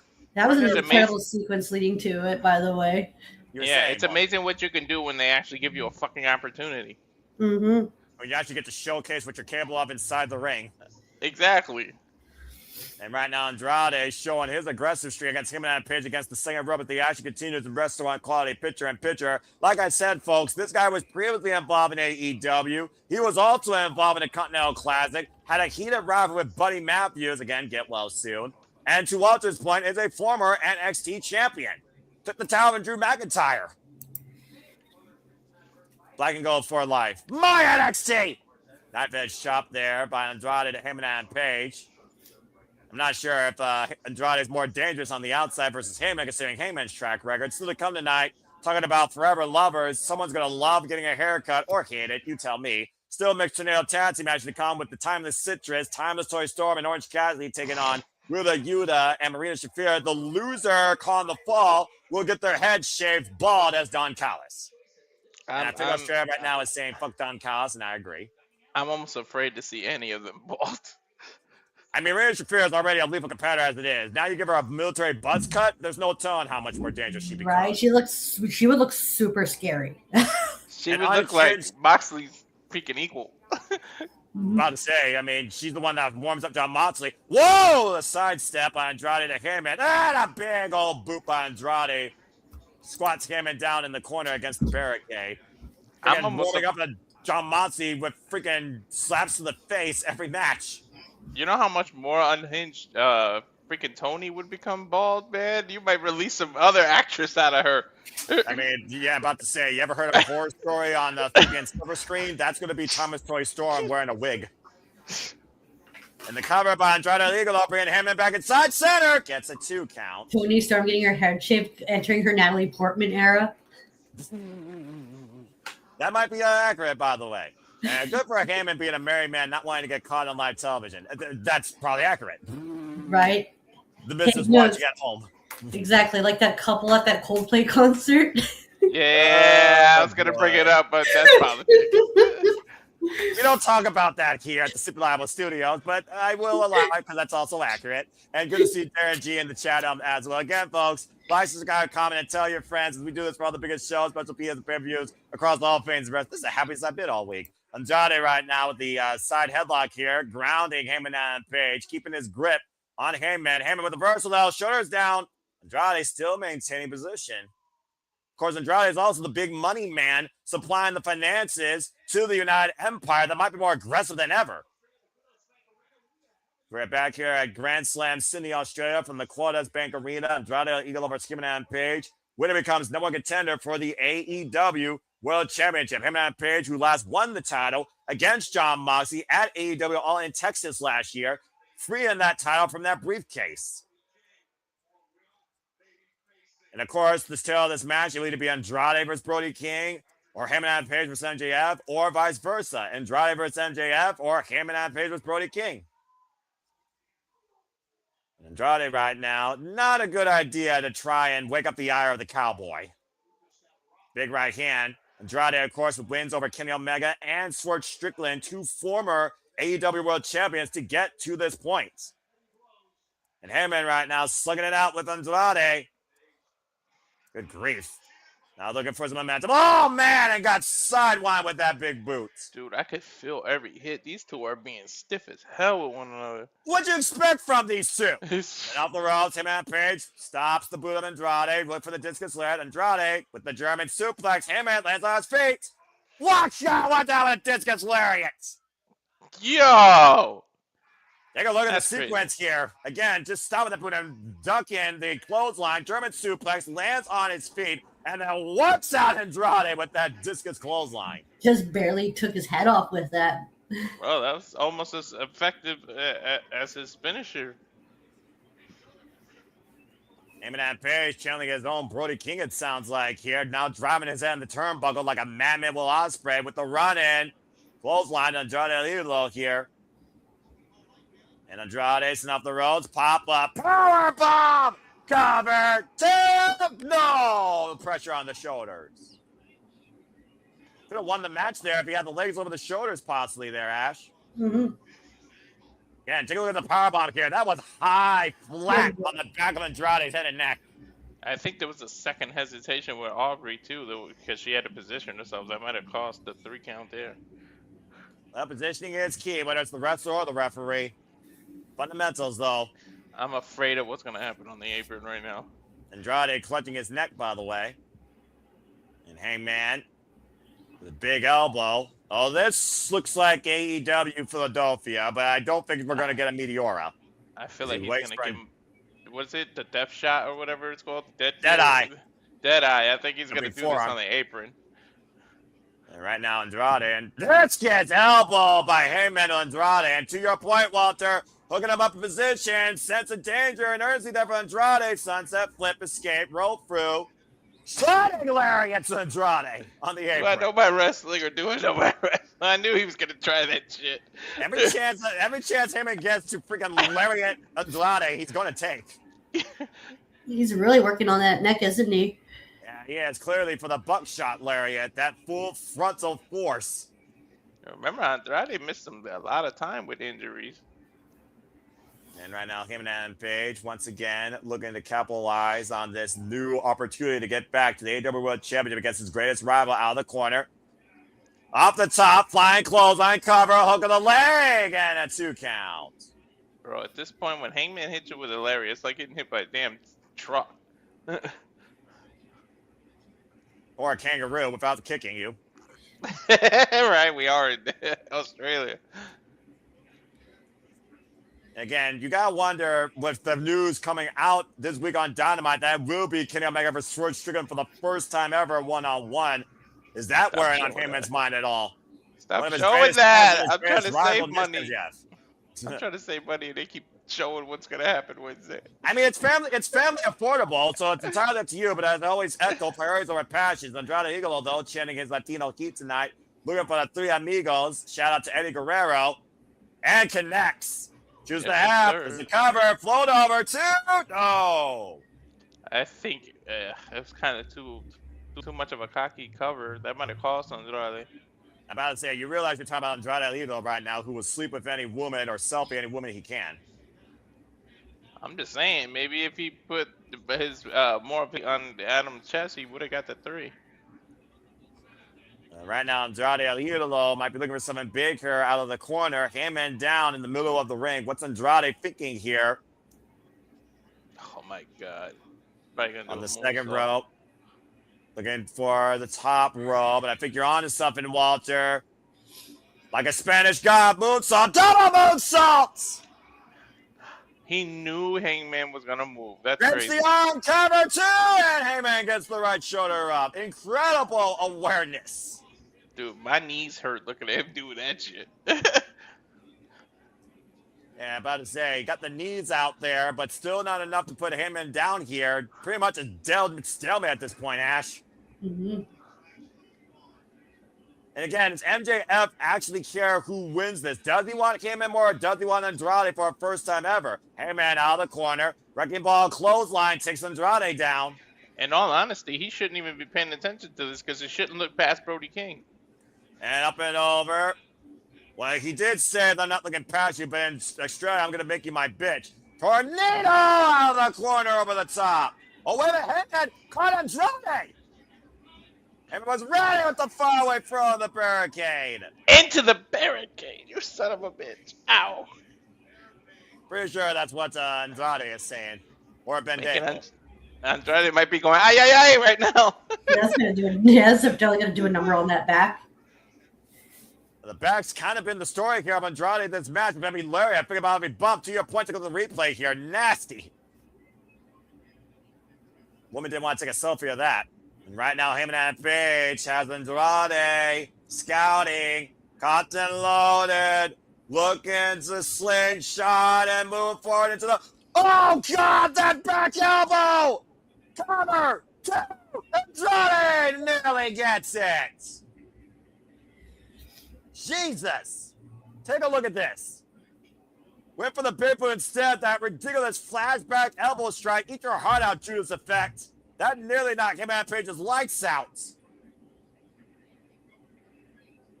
It's amazing how he goes for that fake out off that move as well. Now Andrade scouting Hangman for the meteor in the corner. And again, Andrade with Hangman looking for the Hammerlock DDT. Elbow cover. Two. No. Oh, my Lord.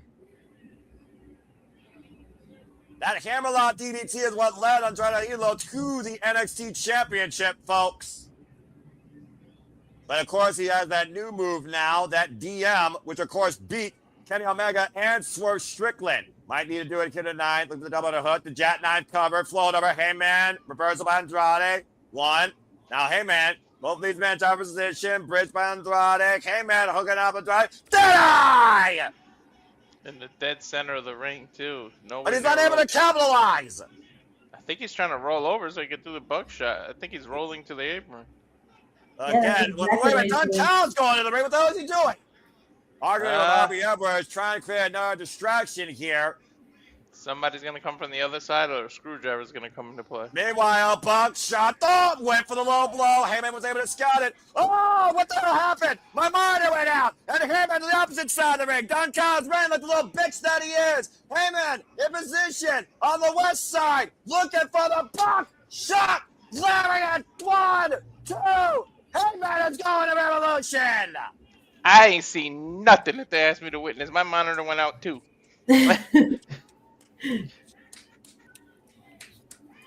Andrade went for the low blow hat trick, and third time was not the charm. Heyman and Page has an AEW world title shot. Ooh, things are not looking good for the Don Callis family right now. And Heyman and Page now has to wait to see who he faces, Brody King or MJF. When is his title shot? Revolution? That's right. Again, still the kind of night, our main event, MJF versus Brody King for the AEW World Championship. And now we know Heyman and Page awaits the winner. Still the kind of night, talk about the Don Callis family, much to Ash's point. Kyle Fletcher defends the TNT champion against Mark Briscoe in a ladder match in their endgame. Kyle Fletcher versus Mark Briscoe 7. But coming up next, get ready for a shave and a haircut. Thomas Story, Storm, and Orange Cassidy face the Death Riders in mixed nail tag team match with this commercial break. Fuck television. I'm scared of this next match. Orange Cassidy's gonna look like a freaking orange peel ball. And then Yeah, if he's the one who takes the fall, that is, yeah. All right, I'm gonna say this real quick. We talked about Thomas Toy Storm going grotesque and being a horror on the silver screen. We talked about Little Yuta. He's overdue for a haircut and a half, becoming more babyface than the biggest babyface you could think of right now. And Marina Shafir, she might become more lethal of a military buzz cut. But you really, really expect there's a chance that Orange Cassidy gets his haircut?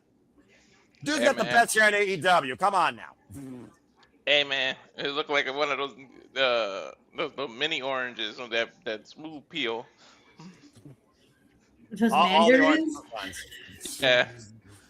Tangerine, I think is what he's looking for, Ash. So that being said, well, Ash, Walter, there you have it. Hangman Page just handed Andrade Idolo his first singles loss. Oh, wow. Then it really would be a tangerine tango when he dances with Tony. Oh, bloody hell, will you stop it? Hashtag tangerine tango. Surrounded by idiots. All right, well, that being said, why don't we go ahead and bring you up to speed what the hell this match is happening, because y'all might be wondering what the fuck. This really goes all the way back to Blood and Guts when it comes to Thomas Torrey, Storm, Marina Shafir, since the Mega Problems embarrassed the Thomas Love Bombs, and of course, Toni Storm had to surrender. Of course, in the tournament, we saw Mina and Toni eliminate the Mega Problems from their chances of the Women's Tag Team Championships, and Mary Shafir has not forgotten. conflicts in the conglomeration, though, and the long-term case with Willow, Yuta, and Orange Cassidy, considering Willow was trained by Orange Cassidy before he betrayed the best friends, went into combat for the Blackpool Combat Club, and joined the Death Riders and John Moxley's Crusade. That's just a little bit of history there. What this really comes down to was World's End. We had Mixed Nuts Mayhem. And who won? Thomas Toni Storm and the conglomeration. Since then, this unique chemistry of Orange Cassidy and Thomas Toni Storm has taken people by storm on their screens, including these two yahoos below me, which is their own mixed chemistry right now against me. And we have seen these two so far, 3-0 in mixed tag team action. Why Marina Shafir with the Yuta? Of course, Shafir trains the Death Riders to a degree. They've also been in mixed tag combat. And Yuta is so damn sick of Orange Cassidy. Marina Shafir looks to smother and hold Mina Shirakawa tighter than Toni Storm. Damn. Not to mention, Marina Shafir has singles wins over both Mina Shirakawa and Thomas Toni Storm. Knock them both the fuck out. Now we come down to this, where someone is going to get embarrassed and get a long overdue shave and a haircut. So again, folks, who you want to see bald, do your Photoshop, because one of these 4 people is about to get a haircut down under in Australia. And in my opinion, it couldn't happen to a more uglier man. Ash, what are your final thoughts when we get back into action here? Because this is it. I think Marina's getting the pin. She's going to get that buzz cut and be more scarier than ever. Good Lord. Oh my God, I'm afraid. That's almost as lethal as when Minoru Suzuki got his head shaved at Wrestle Kingdom 12 against Roki Goto. Yeah, that just made Minoru look way more scarier. Shout out to the first test, by the way, for a theme tonight called Speed for AEW Grand Slam Australia. If we go back inside the arena here in Cindy with the band, 3-time award-winning musical artist is Speed. You can follow them at Game Called Speed. As we're about to get freshly squeezed. You ready for this? Mixed Nuts Mayhem, folks. Here we go. I'm so scared of what this is going to be. And for Orange Cassidy, it's whatever. Let's not forget, Thomas Toni Storm was the one that called out this challenge after Willow Yuta threatened to cut Orange Cassidy's hair. Yuta is due for a haircut, though, like you said. I would say he looks like the friggin' head of a mop. Orange Cassidy currently 3-0 right now this year alone. And spotlight, please, for our timeless wonder of all elite wrestling, timeless Toni Storm. I need them to come up with a double team move and call it the Tangerine Tango. Will you stop that? And of course, the last time we were here, Ash, it was 1 year ago with the Glamour. Mariah May defended the AEW Women's World Championship, and Timeless Toni Storm won that title back before killing the Glamour once and for all with a Hollywood ending at Revolution.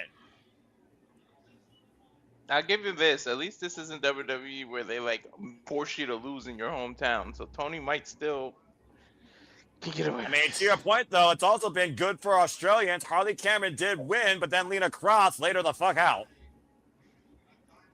I just can't picture beautiful Toni with no hair. No, don't do it. Well, that dark symphony you love to hear so much, Walter, may make your worst wish come true, because, Cindy, you got a problem. The problem. This is going to be weird. Just straight up weird. Bro, so weird. Again, you talked about before how Marina Shafir scares you already, Walter, considering the type of competitor she's been since being in ring in AEW.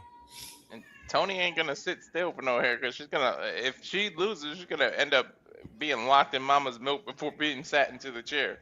Well, to your point, we saw Mina Shirakawa smothered in Mother's milk. Wait a minute! Orange Cassidy and Toni Storm immediately taking it to the audience here. They ain't going to waste no time, especially what happened this past Wednesday night. I almost forgot to add, this past Wednesday night, they gave Mina Shirakawa a forced haircut in front of Thomas Toni Storm, who couldn't do nothing because she was in a balcony seat. Yeah, after they locked her in their mother's milk. And you don't touch Mina Shirakawa's hair. You thought Thomas Toni Storm was pissed off before. You can imagine how outraged she is tonight, Ash. No kidding. The delicate, glamorous. This is technically a regular match, right? Like in the ring, regular one fall. The tornado tag, but nonetheless, it is a tag match. And Marina Shafir taking a drink. I'm about to say, the audience helping her. Stirred it. About to say right now, we're up high in front of the All Elite Fleet. Open palm strike by Toni Storm, record-setting 4-time AEW Women's World Champion. And Willow Yuta trying to choke the life out of freshly screened Orange Cassidy, record-setting AEW 2-time international champion. We talk about how valuable women's hair is. How valuable is Orange Cassidy's hair? So, well, we got one single cut now. It's part of his whole gimmick, pretty much. I almost wonder if this will be false count anywhere. You see the referee is in the audience here, trying to restore some law and order. Open palm strike, Marina Shafir. Looks so weird without his hair. It's just like no. Yuta does have a bit of a bald spot in the middle of his head, so it might be he wants to cut his hair. Yeah, I'm about to say, what a forced way to a haircut, though. When Bryan Danielson had his haircut, at least it was donated to a better cause. With a Yuta right now going after Toni Storm and Marina Shafir are still fighting. Again, this is mixed tornado tag, and here in AEW, the men are afraid to fight the women and vice versa. And what the hell now is Yuta trying to do with Toni Storm? I'm scared. They're too close to he's the gonna try to put it through that table. Uh-oh, no, it looks like a pile driver! On the casings! They're so close to that lighting fixture, too, and she fell off. Well, this man literally turned into a handicap now. Willow Yuta very happy with his work as Toni Storm is lights out. Toni might have been pile driven out of this match. We got referee Stefan Smith and Lufa the Butler and other officials here checking on Toni Storm. To your point, the replay here. That was a pile driver on a stage crate, folks. I think Luther might be Luther the barber today instead of the butcher. Look how he's dressed. I think he's ready to give the haircut, but unfortunately, he might have to give it to literally Toni Storm, and she might not even be involved in the decision unless they bring her by force. Now, Willow Yuta and Marina Shafir are literally taking advantage of Orange Cassidy in a 2-on-1 affair. Right, just taking Toni Storm out of the equation. Yo, Cassidy, you better fight for your life. Your hair is on the line, buddy.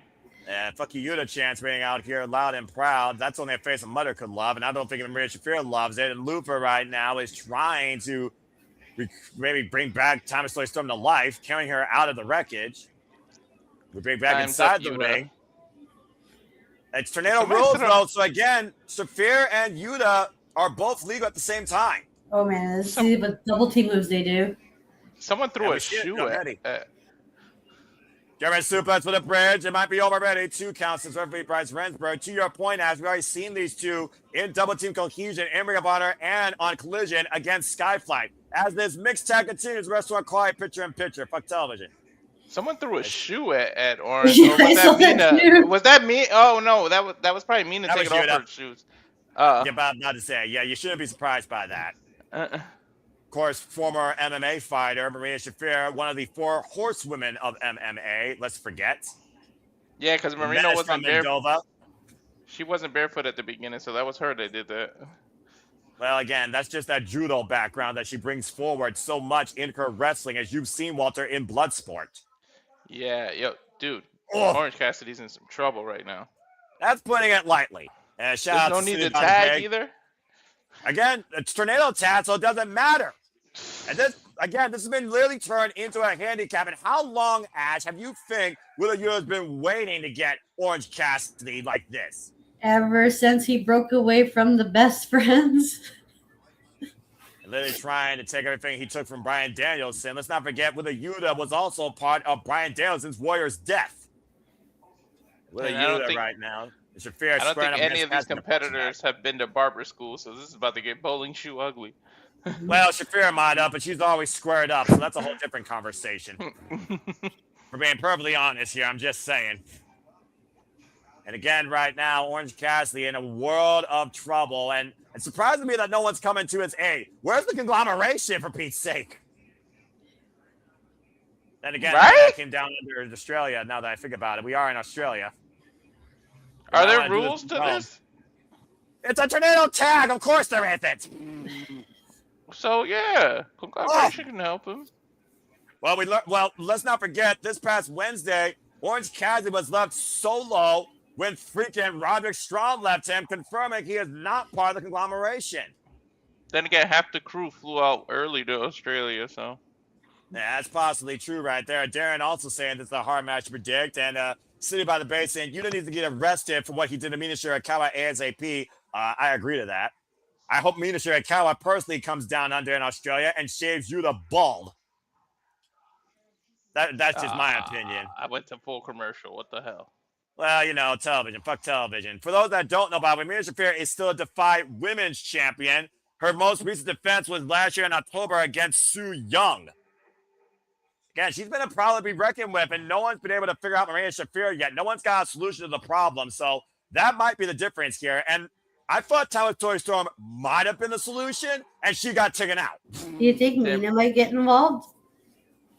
I mean, it wouldn't surprise me. Mina's hair was literally cut by with a Yuta, and the hair was stuffed in Yuta's mouth. That's if she made the flight. True. I mean, you don't think Mina wants revenge? And right now, tag team action here as Marina Shafir is not nursing Orange Cassidy, but is tangling with him. You heard me right. Here comes Toni. Tony's pissed. Oh, and there's a low blow to win a Yuta. No one And tangles with the... I think Toni Storm's about to interrupt this dance. Yeah. Uh-oh. And Toni Storm with a German suplex. Right? She's like, no one dances with him but me. Right? This is the weirdest soap opera I've ever seen. German suplex to Shafir again. Tony's the only one that gets to peel the orange. Will you stop that? And Thomas Toni Storm is back in action in full color. Catching Orange Cassidy. What the fuck am I looking at? Orange Cassidy right now. Back together with his dance partner. And Toni Storm. A backhand. Off the tag team chemistry here being shown tonight by Toni Storm and first squeeze Orange Cassidy. Marina Shafir, though, getting the better and stopping this dance. Pulled the knee off this record. Those friggin' Muay Thai knee strikes. Went for the high kick. Orange Cassidy. Big right to Shafir! Willa Yuta just saw that. Orange Cassidy right now. And go for the cover and gets a two. And you almost got your wish there, Ash, of Shafir getting bald. And you almost wonder what Yuta thought about that moment there. Right? the WTF expression on his face said it all. I mean, yeah, about to say, Thomas Toni Storm taken out of the ring again with a Yuta, the only one left standing. About to say, we all can agree that Yuta needs the one to get his head shaved, right? And Yuta, come with it, stun dominator! And Yuta, though, with the rebound there. Orange Cassidy scouting it, though, up and around into the implant DDT and a kippa. Orange Cassidy is something else. I don't care what anyone tells me. I love this man so much. And Orange Cassidy was looking for the... Wait a minute. Okay, hold on here. You know Shafir would take a bullet against anybody, right? Yeah, she would. She's like literally ride or die. And Orange Cassidy with Schoolboy Roll by Shafir and Orange Cassidy the counter too! Oh, man! She's holding onto that leg. Looking for the single leg. Now heel maintain control. Almost a modified heel hook here. And again with a Yuta now coming in. Oh, and here comes Toni. And Toni now with the crossface chicken wing. And now Bryce Remsburg has to watch both submissions here as one of these two men might get their heads shaved based on who taps out. And now Shafir and Toni Storm both with a decision. And Shafir lets go of Cassidy while Toni Storm lets go of Yuta. Oh boy. And Toni Storm's been waiting for this since getting knocked the fuck out by Shafir with that toe kick.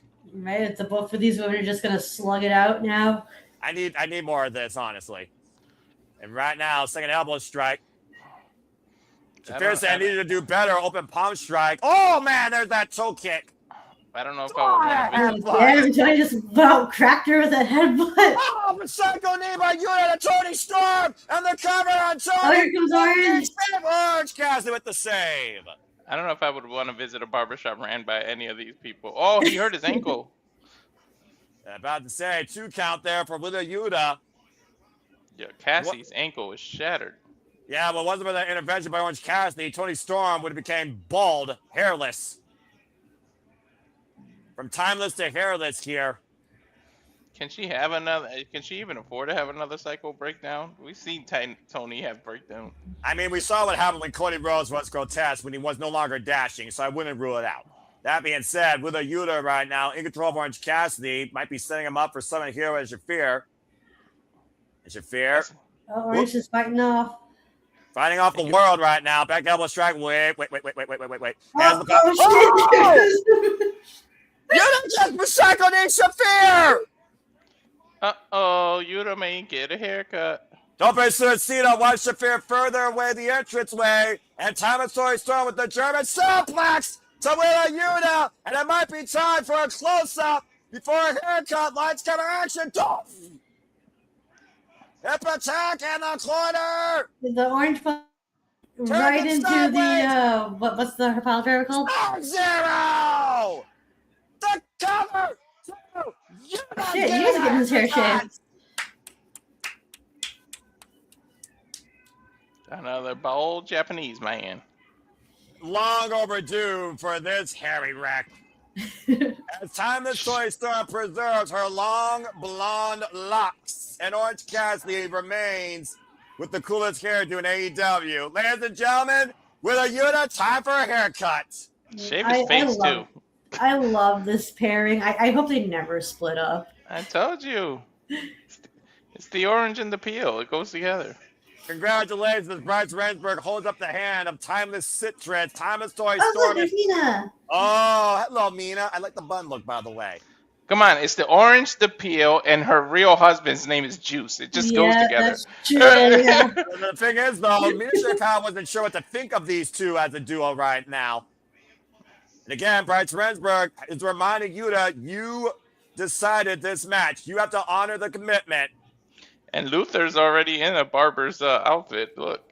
Again, I like the mustache. He's got the mustache, too. He's got the old school Italian Brooklyn barber. Get the haircut down near the area. You have to sit in the seat.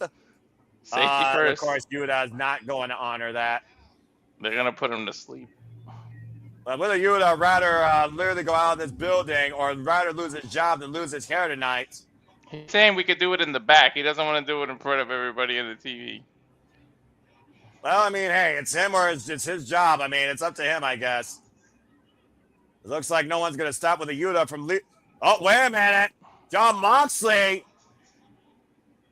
You got on, or he's telling them? John Moxley does not appreciate failure. He's a bald guy. I mean, hey, the bald look can work. He's telling I'm bald. Shit, works for me. It really does, honestly. Even John Moxley understood what happened here tonight. Damn, Mina look good. Yeah, she always looks good. That just goes without saying. Back inside the ring. I still want the bisexual brawl. And Shafir is also here as well. Shafir accepting defeat. Or make it a bisexual battle royal. And we've heard the "You Deserve It" chant many a times here in AEW, and it's never been more politically correct than right now. Marina's holding his hand. From cutting Mina's hair on Wednesday to Mina Shirakawa cutting his hair on Saturday. And Mina gets the first clip, and she is not being gentle. No, not at all. She's just like really getting in there. She wanted that revenge. Revenge is sweet. Hey, getting a haircut might revitalize your career. Look what Great Khan did what's his name in New Japan. I mean, that's true. John Moxley cut Great Khan's ponytail at one point, to your point. Yeah, it worked for Shota Umino. It worked for Minoru Suzuki. It could work for Yuta. Yeah, exactly. You know, just think of it as a new beginning. Exactly. And just stay still, buddy, as Orange Cassidy's got the clippers. Oh, my God. I hope there's a real barber on standby to help fix this dude's edge up. And we might have to take a commercial break here to clean up the hair from the ring, folks. Wow, look at that scalp. Orange is not doing that too bad of a job. Bro, he's got a 1 on that clipper. That's bald. He's got a 1 on it. As someone who just got a haircut at Lady Jane's Haircuts for Men this Friday and literally had a 1 everywhere and finger length on the top, I completely agree. And now Luther is going to finish the job. I just got a haircut too, new glasses, everything.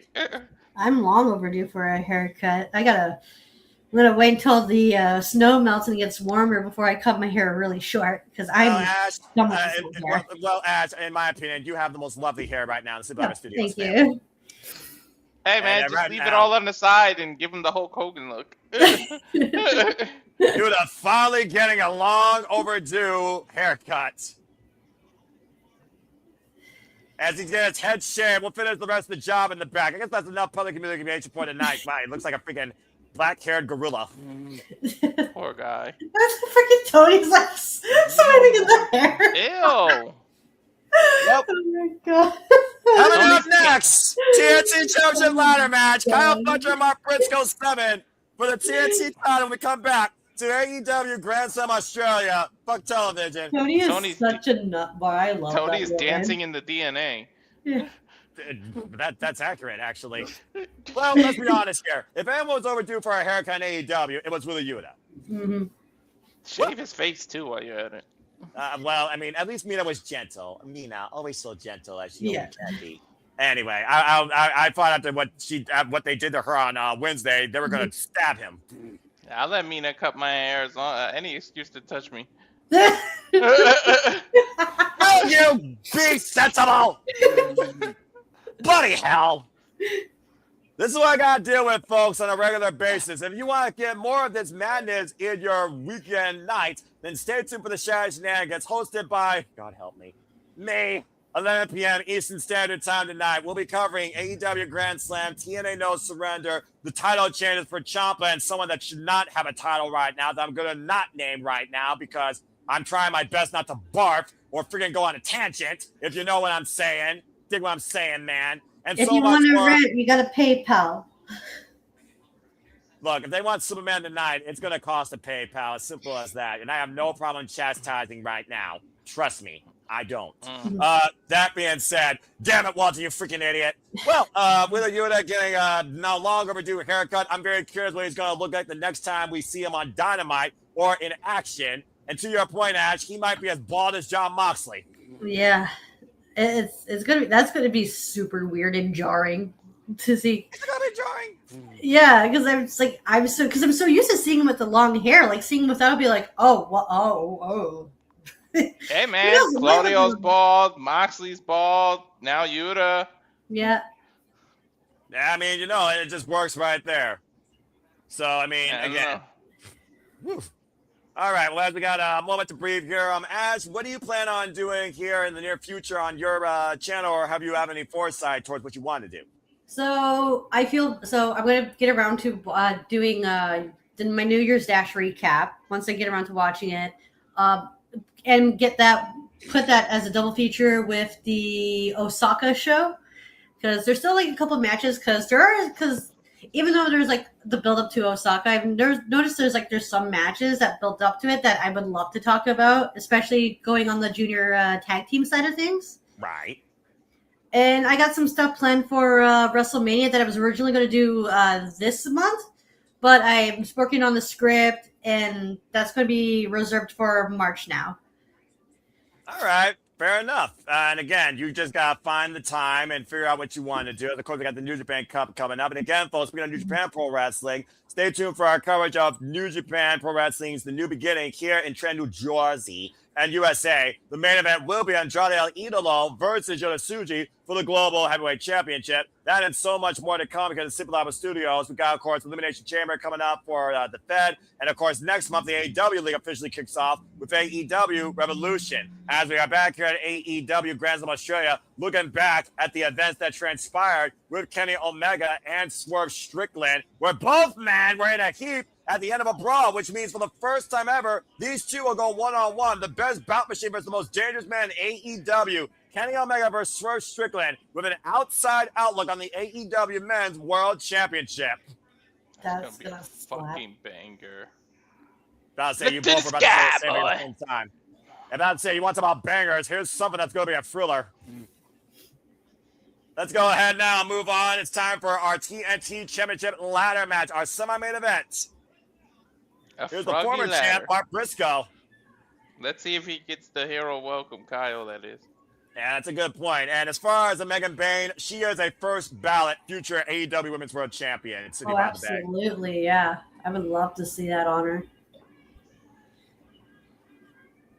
Kenny needs an World title, in my opinion. The biggest name of the last 25 years to never compete in WWE. That's accurate. Mm-hmm. I mean, especially because we don't know how much time Omega has left. Yeah, very true. As again, he wants to get one last chance to prove to himself, can he still be champion? In the meantime, Mark Briscoe's going to become a 2-time TNT champion. And of course, this is Kyle Fletcher, Mark Briscoe 7th. The record stands 3-3. And this will be the third match over the TNT title alone. Let's hear the pop. Let's find out if the Protostar gets that hero's welcome.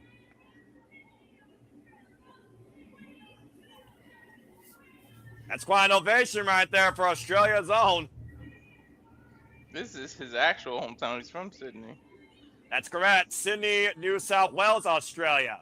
Trained out of PW Academy by Travis Banks, Madison Eagles, and Ryan Eagles. No, he's 3-0 so far in 2026.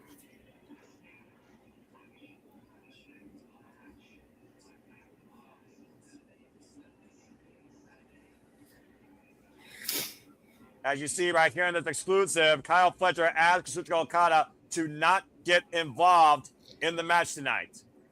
Why would he? Proto Okadas. Both men are now champions. Mm-hmm. That's a cool name, Proto Okada. And of course, Kyle Fletcher did it all on his own ass this past Wednesday on Dynamite against Tommaso Ciampa. So Kyle Fletcher definitely earned this second chance, but he wants a whole new beginning with Mark Briscoe no longer part of the story. The only way, folks, the title can change hands here tonight is if a person climbs the ladder and seizes it high above the ring. There are no countouts, there's no disqualifications, and there has to be a winner. Mm-hmm. This man might walk out of London to champ. I'm telling you, this is Kyle's year, man. From Continental Classic 2024 to the Ring of Honor World Title to the Owen Hart Foundation Tournament to a no disqualification match to a standard match for the AEW TNT Championship. This is the final chapter in their long-running story that dates all the way back to 2024 summer. Yeah, and whoever comes out as champion, they have Tommaso Ciampa to worry about. Yeah, someone tells me Ciampa is not going to be too far away from getting back Sylvie at his moment. Mm-hmm. After Kyle gets Briscoe in the rear view, I honestly think he also needs to leave the family behind, and the rest will be history for this year for him. Yeah. Do you think Fletcher turns babyface? I think so. I think someone from the Doncast family will go babyface before the end of the year and also leave it. And both these men immediately kicking things off, as they usually do, training bombs. Oh, man. And they're freaking redneck karate. I think him and Takeshita will both leave the family by the end of 2026. Well, they are the inaugural members of the family. Kyle Fletcher sent to the outside. And of course, in a ladder match, there really is no strategy. Just reckless abandonment and innovation to seize the championship. The only plan in the ladder match is to climb and pull. Yeah, it seems easy, right? Oh. Yeah, that's the game plan, is dismantle your opponent, so make sure that he don't climb the ladder, so that way you have the opportunity to do so. And as Easier you know, said than done. And as you know, Ashton Walter, the ladder is not just the tool of victory, it's also a violent weapon of destruction that's completely legal. Having to have suplex on the floor there by the Protostar. I love ladder matches. My favorite part about the ladder match is seeing the innovative ways the ladder is used as a weapon.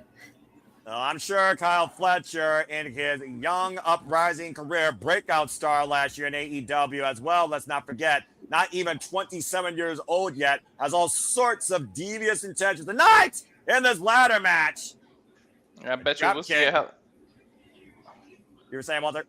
I bet you we'll see a helicopter spin. I mean, you know, again, let's also keep in mind, folks, this is a Briscoe we're talking about in a ladder match. They wrote the book on ladder matches in Ring of Honor. Ladder wars were defined by the Briscoes. Right, the kings of the Briscoes were the kings of ladder matches. SCU, Gorillas of Destiny, Young Bucks, you name it, they fought them in and out of ladder wars. You know, he's going to feel froggy, and he's definitely going to jump. Oh. The Kingdom as well. And again, snap suplex on the floor right now. Much to Ash's point, Mark Briscoe is trying to wear out Kyle Fletcher. What is Mark Briscoe thinking already? Probably a froggy bow off the damn rope. I mean, ladder. Oh, boy. And we saw ladders coming to play in the no disqualification match for the TNT Ooh, Championship. that Oh my could have God! gone so horribly wrong. Yo, he's lucky that that ladder wasn't taller. Right? He just bounced off those ropes. That could have been nasty. Well, off the ropes to the apron to the floor. Still a very nasty landing for Mark Something's Briscoe. on Kyle's mind. I think he's gonna go for a moonsault of sorts. I mean, again, the only thing that limits you is reckless abandonment. Well, being damned! Moonsault the ladder, wiping Mark Briscoe on the floor. You know what could work against Kyle today? The pressure of trying to perform in his home crowd and make everybody proud of him can actually be a hindrance to him. He might not focus too well because he's just going to try to make them proud. Well, he's trying to make them proud or himself proud. The pressure the Protostar puts on himself since he broke out from Will Ospreay's shadow and his identity and opinion. Again, that was a nasty, nasty beat off that ladder. Kyle Fletcher has really come into his own, and it's given mixed results. The thing is, Kyle can normally give a damn what the crowd thinks of him, but I'm thinking here in front of his hometown, I think he's going to try to feed off of it and might try to do too much, so he has to be careful. There's a palm strapper cut there by Mark Briscoe. Mark Briscoe off the ropes, preventing collision in the ladder, and Kyle Fletcher, though, as Mark Briscoe hoisted up and low darted into a suspended ladder in the corner. Yo, literally at the tip, that thing went flying. Yeah, he was just about to like pop an eye out with that. Bullseye with Mark Briscoe's head. Yep, if this was darts, that was definitely a damn bullseye. And now Kyle Fletcher taking in his hometown, much to Walter's point right now. Very pleased with his work so far. First 72 Fisher one-on-one, folks. Again, look at the replay here real quick, though. Watch the way Mark Briscoe's head collides into the top of that ladder. I think when they cut back to him, he's going to be bleeding much. Yeah, I'm about to say, what happens when skin meets steel? There you go. And Mark Briscoe, no stranger to shedding red. But we've also seen Mark Briscoe. Briscoe could be even at its most dangerous when they see their own blood. I knew it. That's why they went to the replay and cut away from everything. Now Kyle Fletcher making the first descent. Mark Briscoe, though, hot pursuit. Again, you also figure about you can't see very well as that blood continues to splatter in your eyes and burn your vision. And just think about this, Noah, the higher you are, when you're bleeding, the higher you are on the ladder, you got a better chance of passing out or not getting the right amount of oxygen because you're high up in the air. A nasty Russian leg sweep off the ladder as this cacophony of construction continues in Restaurant Quiet Picture-in-Picture. Fuck television. Now Mark Briscoe with the ladder in hand, and Kyle Fletcher taking down off that ladder off that ridiculous Russian leg sweep, hoisted up in the corner. Might not want to turn around. Oh, God! Battering ram ladder into the head of the Protostar. Now both these men might be shedding red. I think he got his revenge on there. He lawn darted the ladder instead of Kyle. Well, much to your point, Walter and Ash, when these two last faced each one-on-one, it was for the AEW TNT Championship. It was a no disqualification match, and Mark Briscoe beat Kyle Fletcher. Oh, Jesus. Yes, he is carved open. With a froggy blow off the top of the ladder through a damn table covered in tacks. So we know how dangerous these two men are willing to go, especially against each other. They've shared close to an hour and a half of in-ring time alone against one another. That's ridiculous. Freaking 19 minutes in the freaking Continental Classic. Freaking 13 minutes over the Ring of Our World Championship. In a mutual bout on Collision, 15 minutes. 25 minutes over the Wrestle Dream. And freaking 25 minutes in their last bout at Full Gear. That's right. I forgot. They were like 5 seconds away from the time limit running out on the Continental Classic. 16 seconds, actually. Yeah. To your point. And right now, Mark Briscoe, trying to set up the ladders around ringside here. Again, to Ash's point, the only thing that limits you here is the innovation of your ridiculous imagination. Bro, we're getting this for free. This is like pay-per-view quality. This collision today. That's what AEW does on a regular basis, though. And the show is called Grand Slam for a reason, bruv. Now a ladder bridge. Oh, Lord. Oh, shit. I shudder to think what's in his brain. I shudder to think whose body goes for that ladder bridge. Rising knee strike and a big headbutt by Mark Briscoe. Mark Briscoe given time to recover. And Kyle Fletcher driven face first into that ladder bridge off that Irish whip. That's like a semi truck going through a low bridge, man. And unfortunately, Kyle didn't duck. And Mark Briscoe again teeing off against that open wound.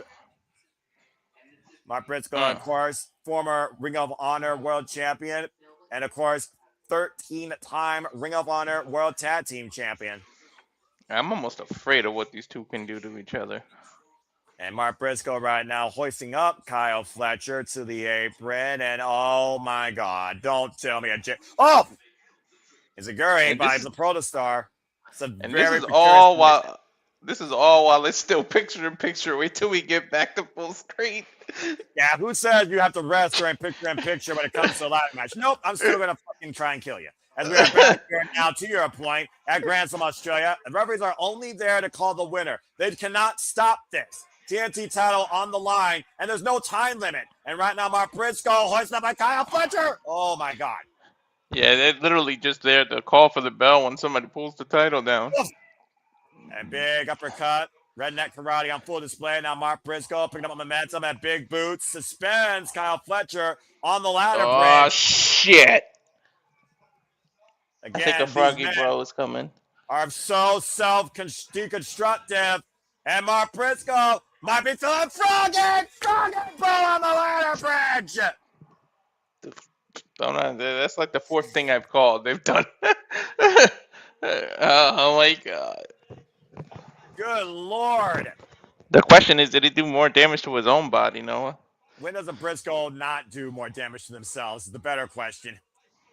The critical moment right now for Mark Briscoe to ascend the ladder and become a two-time TNT champion. Kyle Fletcher has been neutralized for the time being. And remember, Kyle Fletcher asked Kazuchika Okada to not get involved in this. Doesn't mean other members of the family won't, though. And Kyle Fletcher, though, is seeing the TNT title literally fade away from his eyes and picks the ankle just in the nick of time. The TNT Championship. Yeah, literally discombobulated might be Mark Briscoe and Kyle Fletcher, but enough awareness to stop Mark's ascent at the most critical second. Dude, just push the ladder over. Don't even fight Briscoe the body. And again, take fingertips, and to your point, Kyle Fletcher has Mark Briscoe hooked up, and oh no, there's a ladder on the rope. On a ladder! It broke in half too. God Almighty! I don't know what broke first, Briscoe's spine or the ladder. That ladder has been warped and buckled on that human body. Oh boy, there it is. Take a close look at that. Well, that ladder's going to be no good for the rest of the night. That might have been Mark Briscoe's last ride there. Vicious high jackknife Liger bomb. Will they see the homecoming hero leave with the gold tonight at Grand Slam Australia? Kyle Fletcher now on the ascent. And again, Mark Briscoe somehow back to his feet. It's a super kick. It's hard to climb with a busted back, though. Busted back, busted leg, screwed up ankle. It really comes down to what these men are willing to endure to seize the title. We've seen how far Kyle Fletcher takes things. Including a standing Spanish fly off the top of a steel cage last year against Will Ospreay at Revolution, to your point. Look how far he went when he wanted to get Ospreay into the rearview mirror and get that little rivalry over with. I hope there's enough ladders around ringside underneath the ring here, because at this point, they're going to break every ladder before they climb the only one standing. Somebody may need to make the equivalent of a Home Depot run, whatever store they got in Australia. I have no idea. And right now, we're getting a Richter set here. The ladder being placed with another ladder in between the turnbuckles here. And another bridge over troubled wire has been set up inside the ring this time versus across the outside in the apron. Oh, please don't die. It's probably Kangaroo Jack's hardware. Yeah, all it takes is one misstep here from disaster, Walter. I sense disaster. I'm scared. Again, big headbutt, and now Mark Briscoe buying the head of the open wound of the Protostar. Ew. Tastes like what? What did he say it tastes like? I think he said Vegemite. I'm not sure. And right now, Mark Briscoe teeing off the midsection against Kyle Fletcher. This is extremely scary. Now Fletcher, the audience chanting what I'm saying, please don't die. That is a very unsteady ladder And Mark Briscoe might be looking to hook Kyle Fletcher for a J Driller on it. On the suspended ladder bridge, Kyle Fletcher plays J Driller for the ladder. Jesus Christ! He hurt his own mommy and daddy button, as JJ calls it. My God, he's gotta be dead. Well, I hope Briscoe's done having kids. What the fuck? Take a look at this again as New Jets come Oh, back. shit. J Driller for a suspended ladder bridge. Well, that's going to give him the opportunity. Oh, look, he's using the broken ladder as the first few steps to climb up higher. That's Kyle very creative. Really smart on him. And Kyle Fletcher is barely moving. Mark Briscoe slowly on the ascent once again to become a two-time TNT champion. That might be all she wrote here, folks. Oh, here comes Fletcher. How the fuck is this man still moving?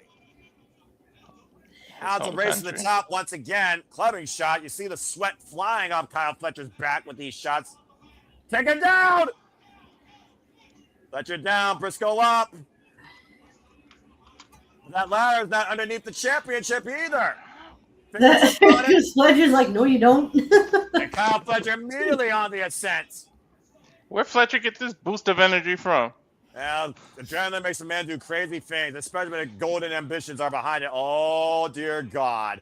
Oh, no, not from there. Not like this. Kyle Fletcher looking up Mark Briscoe. Ash, I think you're on to something. From the oh, shit. Brainbuster! Off the ladder! As if Briscoe can afford any more brains to get busted. Man, that took them both out. Take a look at this! Above the height of the ladder, Protostar Brainbuster, Mark Briscoe fell 20 fucking feet on his damn head. I feel like he's putting that ladder into position now. Yeah, an absolutely sickening impact that might have concussed Mark Briscoe out of action. And Kyle Fletcher, to Ash's point, is putting the ladder back in the center. And Kyle Fletcher, once again, is looking to seize the TNT Championship and close this story once for all against his greatest, most formidable, Briscoe's annoying moving. rival. He's stirring. And again, I don't know how Briscoe's breathing. I don't know how both these men are even climbing. And again, all it takes is one shot to stop either of these men from taking one step closer to the TNT Championship. Now Mark Briscoe sat ladder next to Kyle Fletcher. You see the labor movements here by both men. Kyle Fletcher, fingertips away, has eyes on the prize. Mark Briscoe and Kyle Fletcher both on top of ladders. TNT title looming above them. Oh boy. The seventh match in this series that has been going on for 2 years now. Kyle Fletcher staggered. Mark Briscoe not in position, though. Again, reaching for the sky. And Mark Briscoe, Kyle Fletcher, tipper! And Mark Briscoe stun gun on the top row. Kyle Fletcher remains perched at the top of the ladder. Mark Briscoe down. Kyle Fletcher's up. Kyle Fletcher with the title in hand. Just a few more runs away. Oh, he's got this block. He did it! Kyle Fletcher is still the TNT champion! Good Lord. That was fucking gnarly. Ash, Kyle Fletcher sure as hell earned that one. Oh, absolutely. He wanted a hero's welcome. He not only got a hero's welcome, he got a home team victory tonight in Sydney, Australia. You're right. And plus, he's the only Don Callis family member with a win. Kyle Fletcher defeats Mark Briscoe for the final time in their epic saga. 4-3, and still TNT champion. As the Don Callis family continues moving forward with the Protostar looking to prove that he is the greatest TNT champion of all time, adding this match to that portfolio. But a commendable, reckless effort by both here tonight, Ash, as the ladders tell the story sprawled around the ring and ringside. Those ladders are unforgiving. The moves they did to each other was unforgiving. Yeah, this whole match was just unforgiving. Congrats to Fletcher for retaining. And Mark Briscoe, that's a hell of a fight, man. You manned up, but you didn't reach high enough. Congratulations to the Protostar, still TNT champion. What a night it's been here at Grand Slam Australia, Ash, and it has been a hell of a ride to see who has risen to the occasion tonight. And Australia's own, when it was the most critical, did the unthinkable. I'm looking forward to see what's next for Fletcher as he's TNT champion. No kidding. What a match as Darren G echoes our sentiments.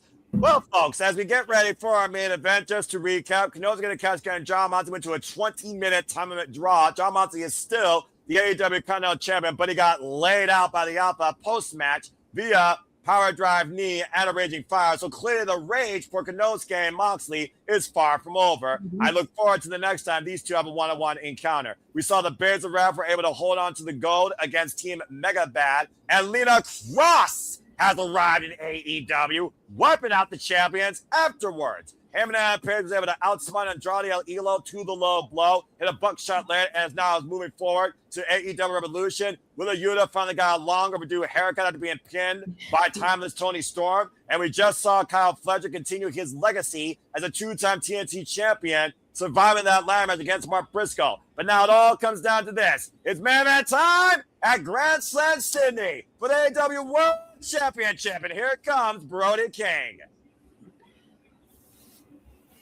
Brody King's first ever chance, Ash, at the AEW World Championship. Oh, wow. Former Trios champion, former AEW Tag Team champion, but has never had a chance for the AEW World Championship. Of course, earning this opportunity, pinning MJF in Las Vegas in that Eliminator match. MJF looking to make a statement, though, before heading to Revolution against a very familiar foe. Has Brody King ever won a singles title? No. This is his solo one and only opportunity right now. Interesting. For the world title, yes, he has had previous chances for the AEW International Championship, but he's never won singles going AEW. Meanwhile, here comes, he's better and you know it, Maxwell Jacob Freeman holding the Triple B, two-time AEW champion who's already defended that title in and out of AEW successfully. And this heat with Brody King really picked up after MJF tried to embarrass and unmask Bandito after a commendable effort. Our main event is up next, folks. MJF, is he going to Revolution to take on the Cowboy, or does Brody King give us an upset? Main event after this commercial break. Fuck television. It's one of those things also, though, where MJF has already defended this in independently limitless wrestling, where, of course, Busted and the Brain were signed to All Elite Wrestling. And ever since MJF is holding on to this goal for the second time, he's got a huge hit list of challengers in his sights. But after being embarrassed by Brody King, Currency, and Hangman Page, tonight he's not looking past Brody King, but he's looking to make him his bitch. Mm-hmm. Now, yeah, MJF has MJF is not only is he proving that he's like a fighting champion, taking that title everywhere, but he's got like a who's who of opponents lined up for him if he does retain tonight. Yeah, and it's one of those things also where we now know, Ash, if he defends the AEW Championship successfully here, his Triple B, he has Hangman Page waiting for again next month at Revolution. And those two had a match at Revolution last year. Did he have another match at Revolution? Prior to that, no. But at Revolution, MJF did overcome Bryan Danielson in 6-minute Iron Survivor Iron Man match in sudden death to hold on during his first run as the AEW World Champion. So Revolution has had mixed fortune for MJF. When it came to the gold, that's where he's been successful. And Hangman Adam Page has quite the record at Revolution as well, right? Texas Death Match against John Moxley. Victory successful. Former Trios champion. Lost, of course, to the House of Black at Revolution. And, of course, last year at Revolution, beat MJF on his road back to the gold before entering the Owen. My God, I hate this hill that I got to walk up in my house. Dude, it's literally like half a mile to the driveway. Hey, welcome back. You're in time as we're talking about the main event here. So why don't you go ahead and share your 2 cents on this match? Oh, Brody MJF is gonna have to survive, not just win, because Brody King is a man on a mission. Although I think MJF is gonna win and retain.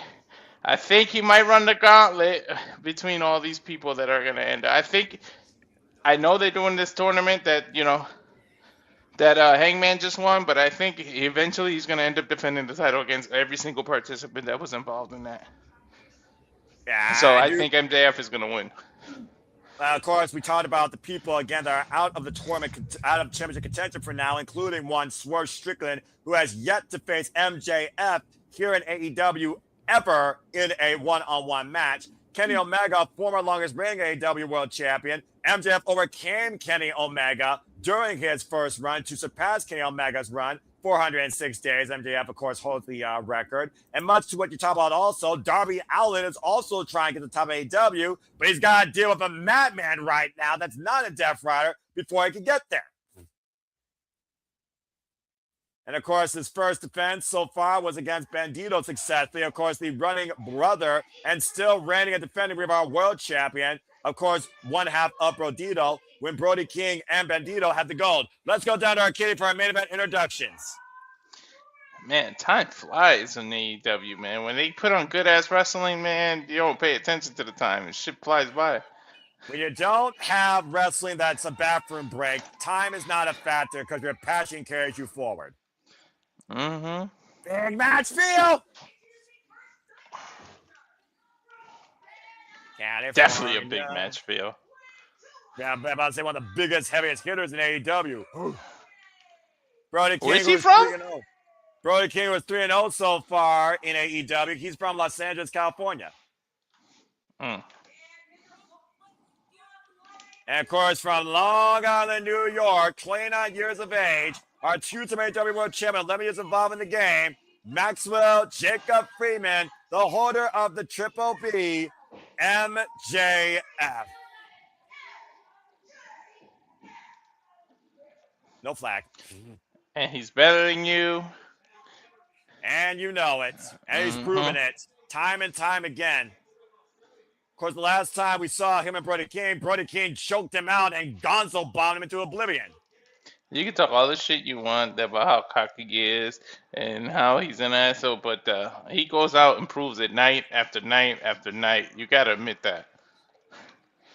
When you're actually trying to write checks that your ass can cash, MJF is the definition of that. Yeah, he's a fighting champion, all right.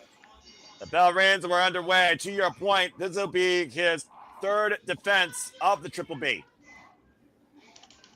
After overcoming Alec Price and also overcoming Bandito since winning the AEW World title last year at World's End against Samoa Joe, Swerve Strickland, and Hangman Page, pinning Samoa Joe, the man that first took it from him, as MJF immediately goes to the outside into the Sydney Australian audience.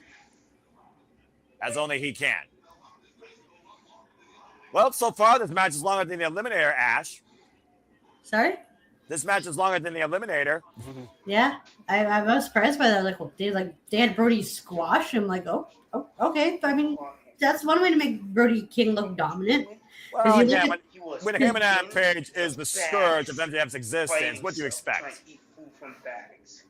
And right now, kind of a tie-up here as we get things immediately underway. And of course, Brody King is the heavier, more powerful aggressor that MJF is going to have to outsmart and out-technique tonight to leave still AEW World Champion.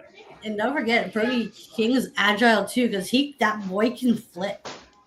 And running cannonball in the corner. MJF is very well aware of that. Kick to the midsection, though, as MJF looks to neuter this dog tonight. Side headlock applied. They got to follow up that game crazy-ass ladder match, though. Well, it's the cornerstone of AEW, the AEW World Championship. Swing and a miss, and right now, MJF outpacing Brody King. Swings out the back door. Brody King pushed up the ropes. O'Connor roll denied. And going on. And watch out on the lariat! That's a big left. Dude. What a left hook. Mm-hmm. Dude, that's a huge man. Every time he get hit, it's like crashing into a wall without the seatbelt on. And that's like getting a frying pan to the chest. Referee Bryce Rensburg for this contest. Brody King is a big hoss wrestler. 6'5", 284 pounds. Uh-oh. Oh, God. MJF getting a tan tonight. Just getting the wind knocked out of him. And Tony Schiavone, a masochist, saying one more time. If MJF survives, dude, he would have really deserved and walked through hell just to survive. Overhead military press slam delivered. Right. And, you were talking about bowling earlier. Is it me or is this kind of one-sided right now? Oh, And a right to the cannonball! gutter. Right into the gutters. As MJF was able to slip out of the way, seeing his life flash before his eyes. I still can't believe you guys don't do 5-pin down there. MJF is more defensive than offensive right now. Well, he needs to He be kind of against has to this big against man. the big man.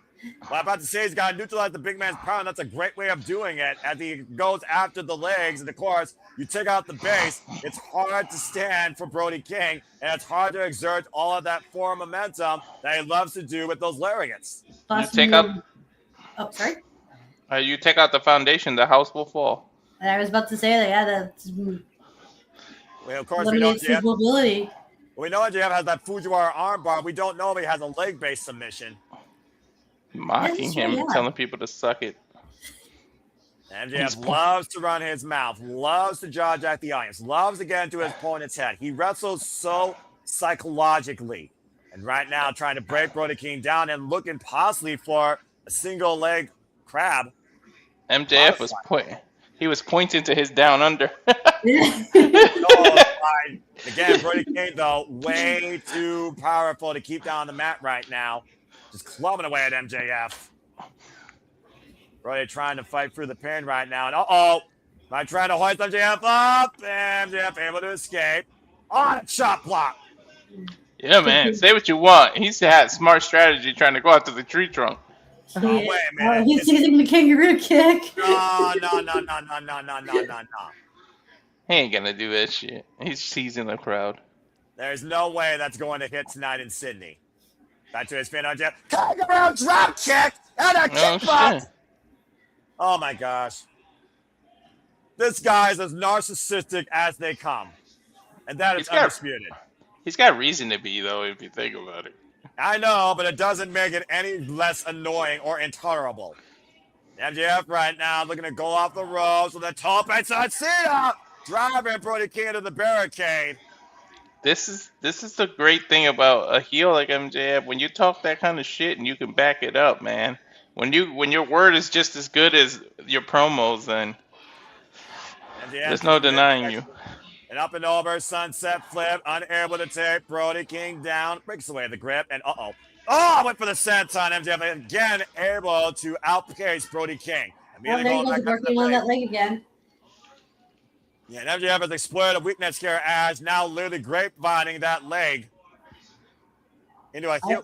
I love how methodical MJF is. This is amazing. I love this shit. And the fact that he's attacking Brody King's legs versus his arms here shows how multifaceted MJF can be in a wrestling match.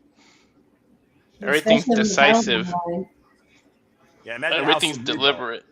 You both mentioned how cerebral MJF is when he is actually in action.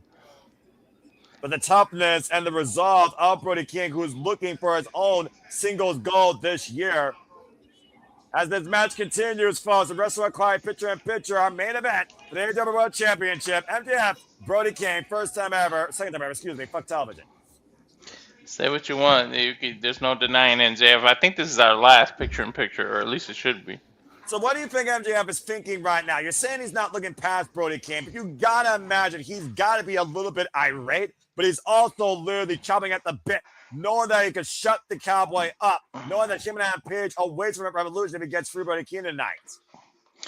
It's true. This guy, man, he might make that mistake of looking past Brody, though. Any chance he has to shut somebody up, he's going to take it. And again, right now, MJF in firm control, scouting the leg. Again, a kick right in between the knee, taking Brody King down. The moment Brody King was able to use the ropes to get up, MJF chopped him back down. You see Riley King right now clutching his left knee, trying to resolve it of some of the pressure that's been put on there and get some feeling back. MJF bringing Brody King back up. The snapmare. Slow methodical approach here and implanting that foot. The leg DDT. He's running paces around his fallen challenger for the time being. Of course, his former Hounds of Hell and House of Black running mate, Buddy Matthews, last year in Australia challenged Kazuchika Okada for the Continental Championship. Came up short and had suffered a fractured ankle. And MJF just teabagged Brody King, and I don't know how wise that was. Dick thrust. This is the moment that MJF officially may have fucked up. And turning his back on Brody King, who is back up standing. Oh, and got chopped back to the corner. And Brody King right now driving MJF's head into the turnbuckles here. Of course, leader of his own heavy metal band, freaking head banging MJF here tonight. Elbow to the midsection, though, creates separation. He's treating him like a bass of a bass of a drum. And the moment that Brody King was trying to run in the corner, you noticed the leg gave out, and MJF immediately went on the attack and got full commercial break. Basically, got a one-legged man in an ass-kicking contest right now. How you gonna go from picture in picture? I'm thinking you're gonna go back and then you go into full commercial. Because television fucking sucks, and you know it. Well, that being said, I just see Ash down there, her cheeky smile. I mean, Ash, again, very smart approach here by MJF, but Brody King, he's been through some fair share of wars. Coming back with that surgery repaired hand, by the way, lest we forget. That's really smart. Thank you guys for like having on commentary because I don't have picture in picture here. It's just full commercial. There you go. Again, Canada, it's bizarro world all the time, 24/7, 365. But hey, you all use the metric system and you're still all right for a different type of world. And again, MJF, he's definitely been a different type of champion this go around. To your point, he's not ducking and dodging challengers, but he's making sure those that want to face him earn that right. It's not going to be a handout, and it's not going to be getting underneath his skin. He's not showing insecurity as much. He's showing a renewed confidence. We're back here at AEW Grand Slam, Sydney, Australia, and we will stay with this match as long as it takes, as we are in overtime. And Brody King looking to ride with the tope suicida on the outside. Yeah, and it took out the damage to his knee. Yeah, but again, sometimes you got to do a correct move to get ahead, especially for a championship. Again, this is Brody King's first ever chance at the AEW World Championship. He's been involved in AEW for quite a period of time now. The countout is in play, though. Of course, countout will mean that MJF will retain. Brody King's been part of AEW since 2022. MJF back in. Bryce Rensburg will continue the count on Brody King. Brody King staggering back up to a vertical base and rolls himself in to break the count. And right now, MJF. Well, that didn't do anything. Oh, man. And again, Brody King's upper body still working very well, Ash. Mm-hmm. A hard Irish whip. And once again, Brody King hoists up MJF. Back body drop by Brody King. But again, staggering. Again, that added pressure to that leg and that knee. Yeah, because MJF did a number on it. Again, it was the cannonball earlier that ended up in the gutter. Let's see if you can call a strike this time. And can he move forward? MJF able to escape to the apron. Brody, though. Uh-oh, does this look familiar? MJF in a lot of trouble. Oh, no, he's fighting out. Oh, he's burning him. He's not fighting. He's burning him. Well, that's one way to escape it. I suppose. And right now, Brody King and MJF once again on the outside and grabbing a chair from behind the announce table here, trying to find something to give him some leverage. Oh, big elbow. And a massive bite by that dog to MJF's head.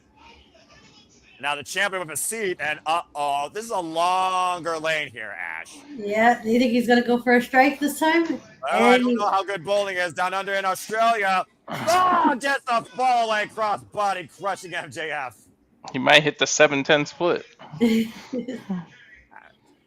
MJF literally crushed underneath Brody King's girth. I think he hit his own knee, though, against the chair. Yeah, that's a good point, though. As you see Brody King immediately grabbing that knee, and both men right now are down the outside. And Bryce Rensburg starting his 10 count. Brody King rising back up to his feet, though. Count up to 4. Brody down, but not out. MJF the same. MJF sent back inside the ring. Let's see a third time's the charm here, possibly. Cannonball, probably. Let's see if Ash can actually call the strike this time, because I think MJF is set up perfectly in the corner. And can that leg hold up? Again, trying to get some feeling back in that knee. And the cannonball connects. Ew, Fred Flintstone style. Dragging the spinner into the cover. 2. No. MJF survives the onslaught. Whew.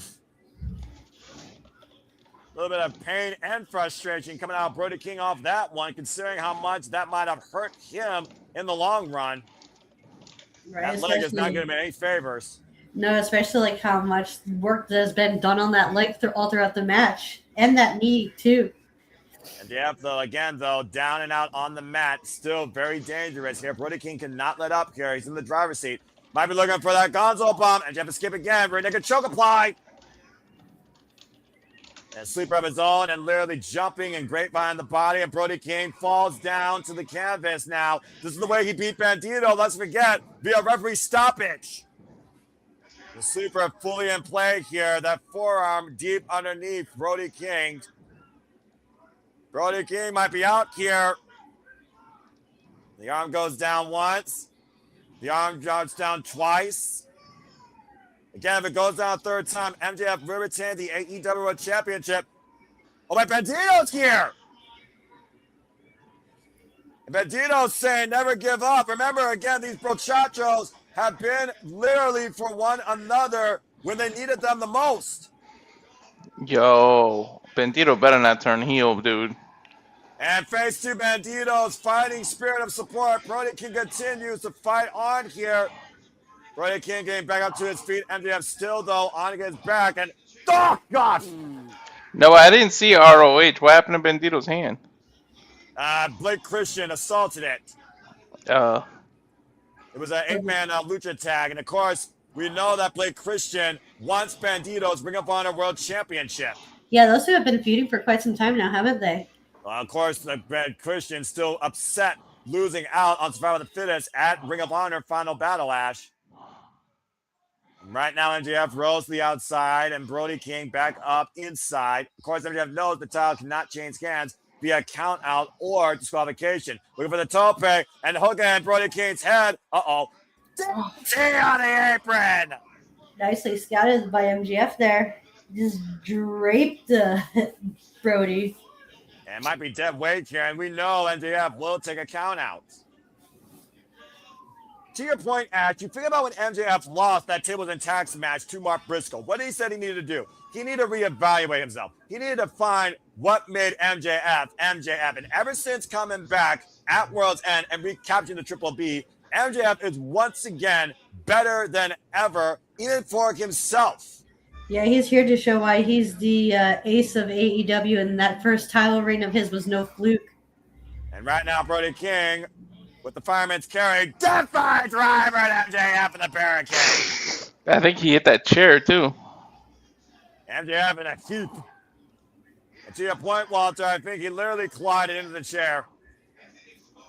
And the exposed concrete, as you see behind those pads and barricades on the arena's floor. Bandito encouraging Brody King to get up. Both these men laid down and out on the outside. AEW World Championship hanging in the balance. And Hangman Page is the next challenger. Yeah, the town continues here. And Bandito is trying to wheel Brody King on, saying the next World Champion is going to be you. I don't know. I got a weird feeling about Brody being out here, man. Up to 4 right now. Bandito should have stayed in the back. To 5, and you see the way Brody King is still grabbing that left leg. Up to 6.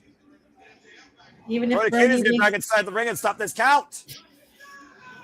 Yeah, he's got to grab MJF because if he can't win the titles with via count out. Exactly, and MJF's dead weight. Up to 8. Up to 9. Well, they barely made it into the ring. And Brody King had to bring MJF inside with him. It wasn't a matter of both men going inside at the same time of their own will. Mm-hmm. And it took a while because, like, again, the damage done to his leg. And again, you see Brody King still grabbing that left knee, but MJF is not moving. Slowly staggering and Oh getting no, by. it's the Dynamite Diamond Ring! MJF again always has that ring in his trunks and will produce it when he thinks it's the most critical time to do so. And Bryce Remsburg catching him red-handed. Oh! What a elbow strike by Brody King. Just clocked that boy. And MJF staggered on the yeah, he knows where he is. Oh no! How many's gonna hang in there, Ash? That oh shit look on MJF's face was priceless. And MJF might literally be incapacitated again as he falls asleep on the floor. Brody now falls on through, bringing MJF back inside. This is how Brody beat MJF with the Gonzo bomb. He hasn't hit it yet. If he hits it, we got a new AEW World Champion. Can he hoist him up, though? And got him up. Top bomb connects. Cover. No. Whoa. No one has been able to kick out of the Gonzo bomb, guys. And MJF just did that at 2 9/10. I was ready to say we got a new AEW World Champion. Legit. Mm-hmm. Woo. Brody King showing the intestinal fortitude in the heart of a champion, just as the challenger. Can you imagine Hangman Page versus Brody King for the title? I'm just saying. Be a whole different match that would slap hard. Uh-huh. Brody King staggered up to his feet. MJF dropped toe hold, though. Smart move by the champion, and Brody King to the apron. And right now, MJF, we talked about, again, it's not the IQ of MJF that people may literally have spots and side effects about. It's the attitude. And right now, pushing down that knee pad, ripping away any support that Brody King has. You see him wearing that supportive knee brace. MJF He also, remember, he has more than one ring, so the referee might have caught it with just one. That's a good point. And right now, MJF is exposing that knee and taking a bite out of it.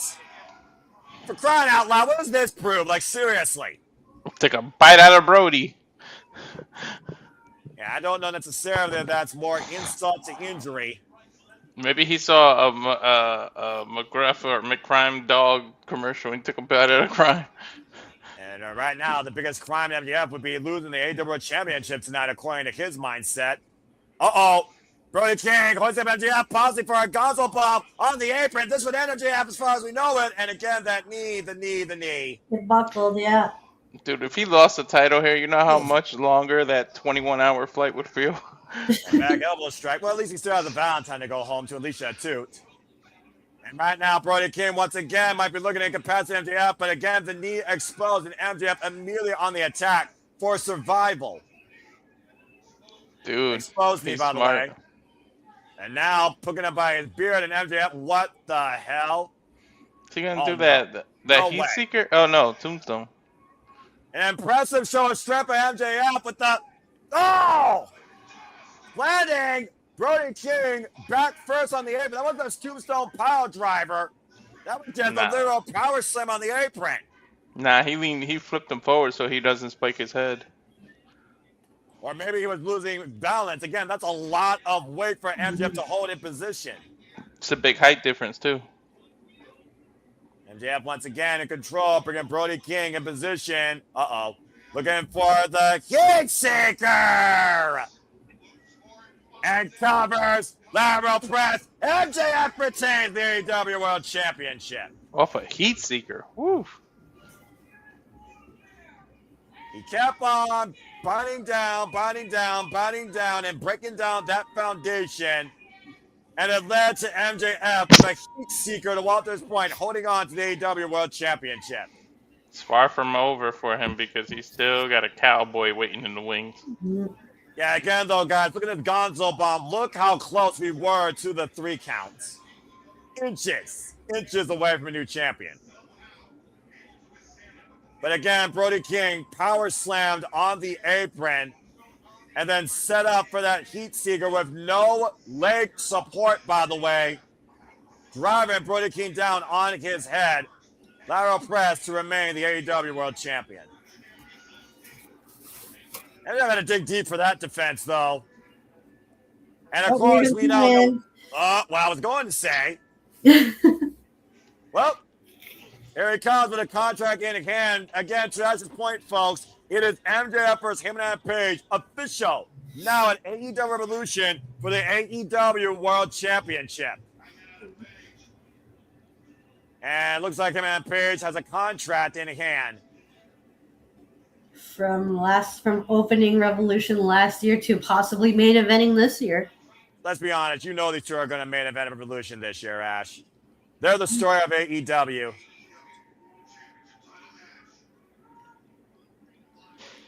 Live from Los Angeles, California, in the Staples Center, Hangman Page challenged Maxwell Jacob Friedman for the AEW World Championship. Whoa, went for a punk out.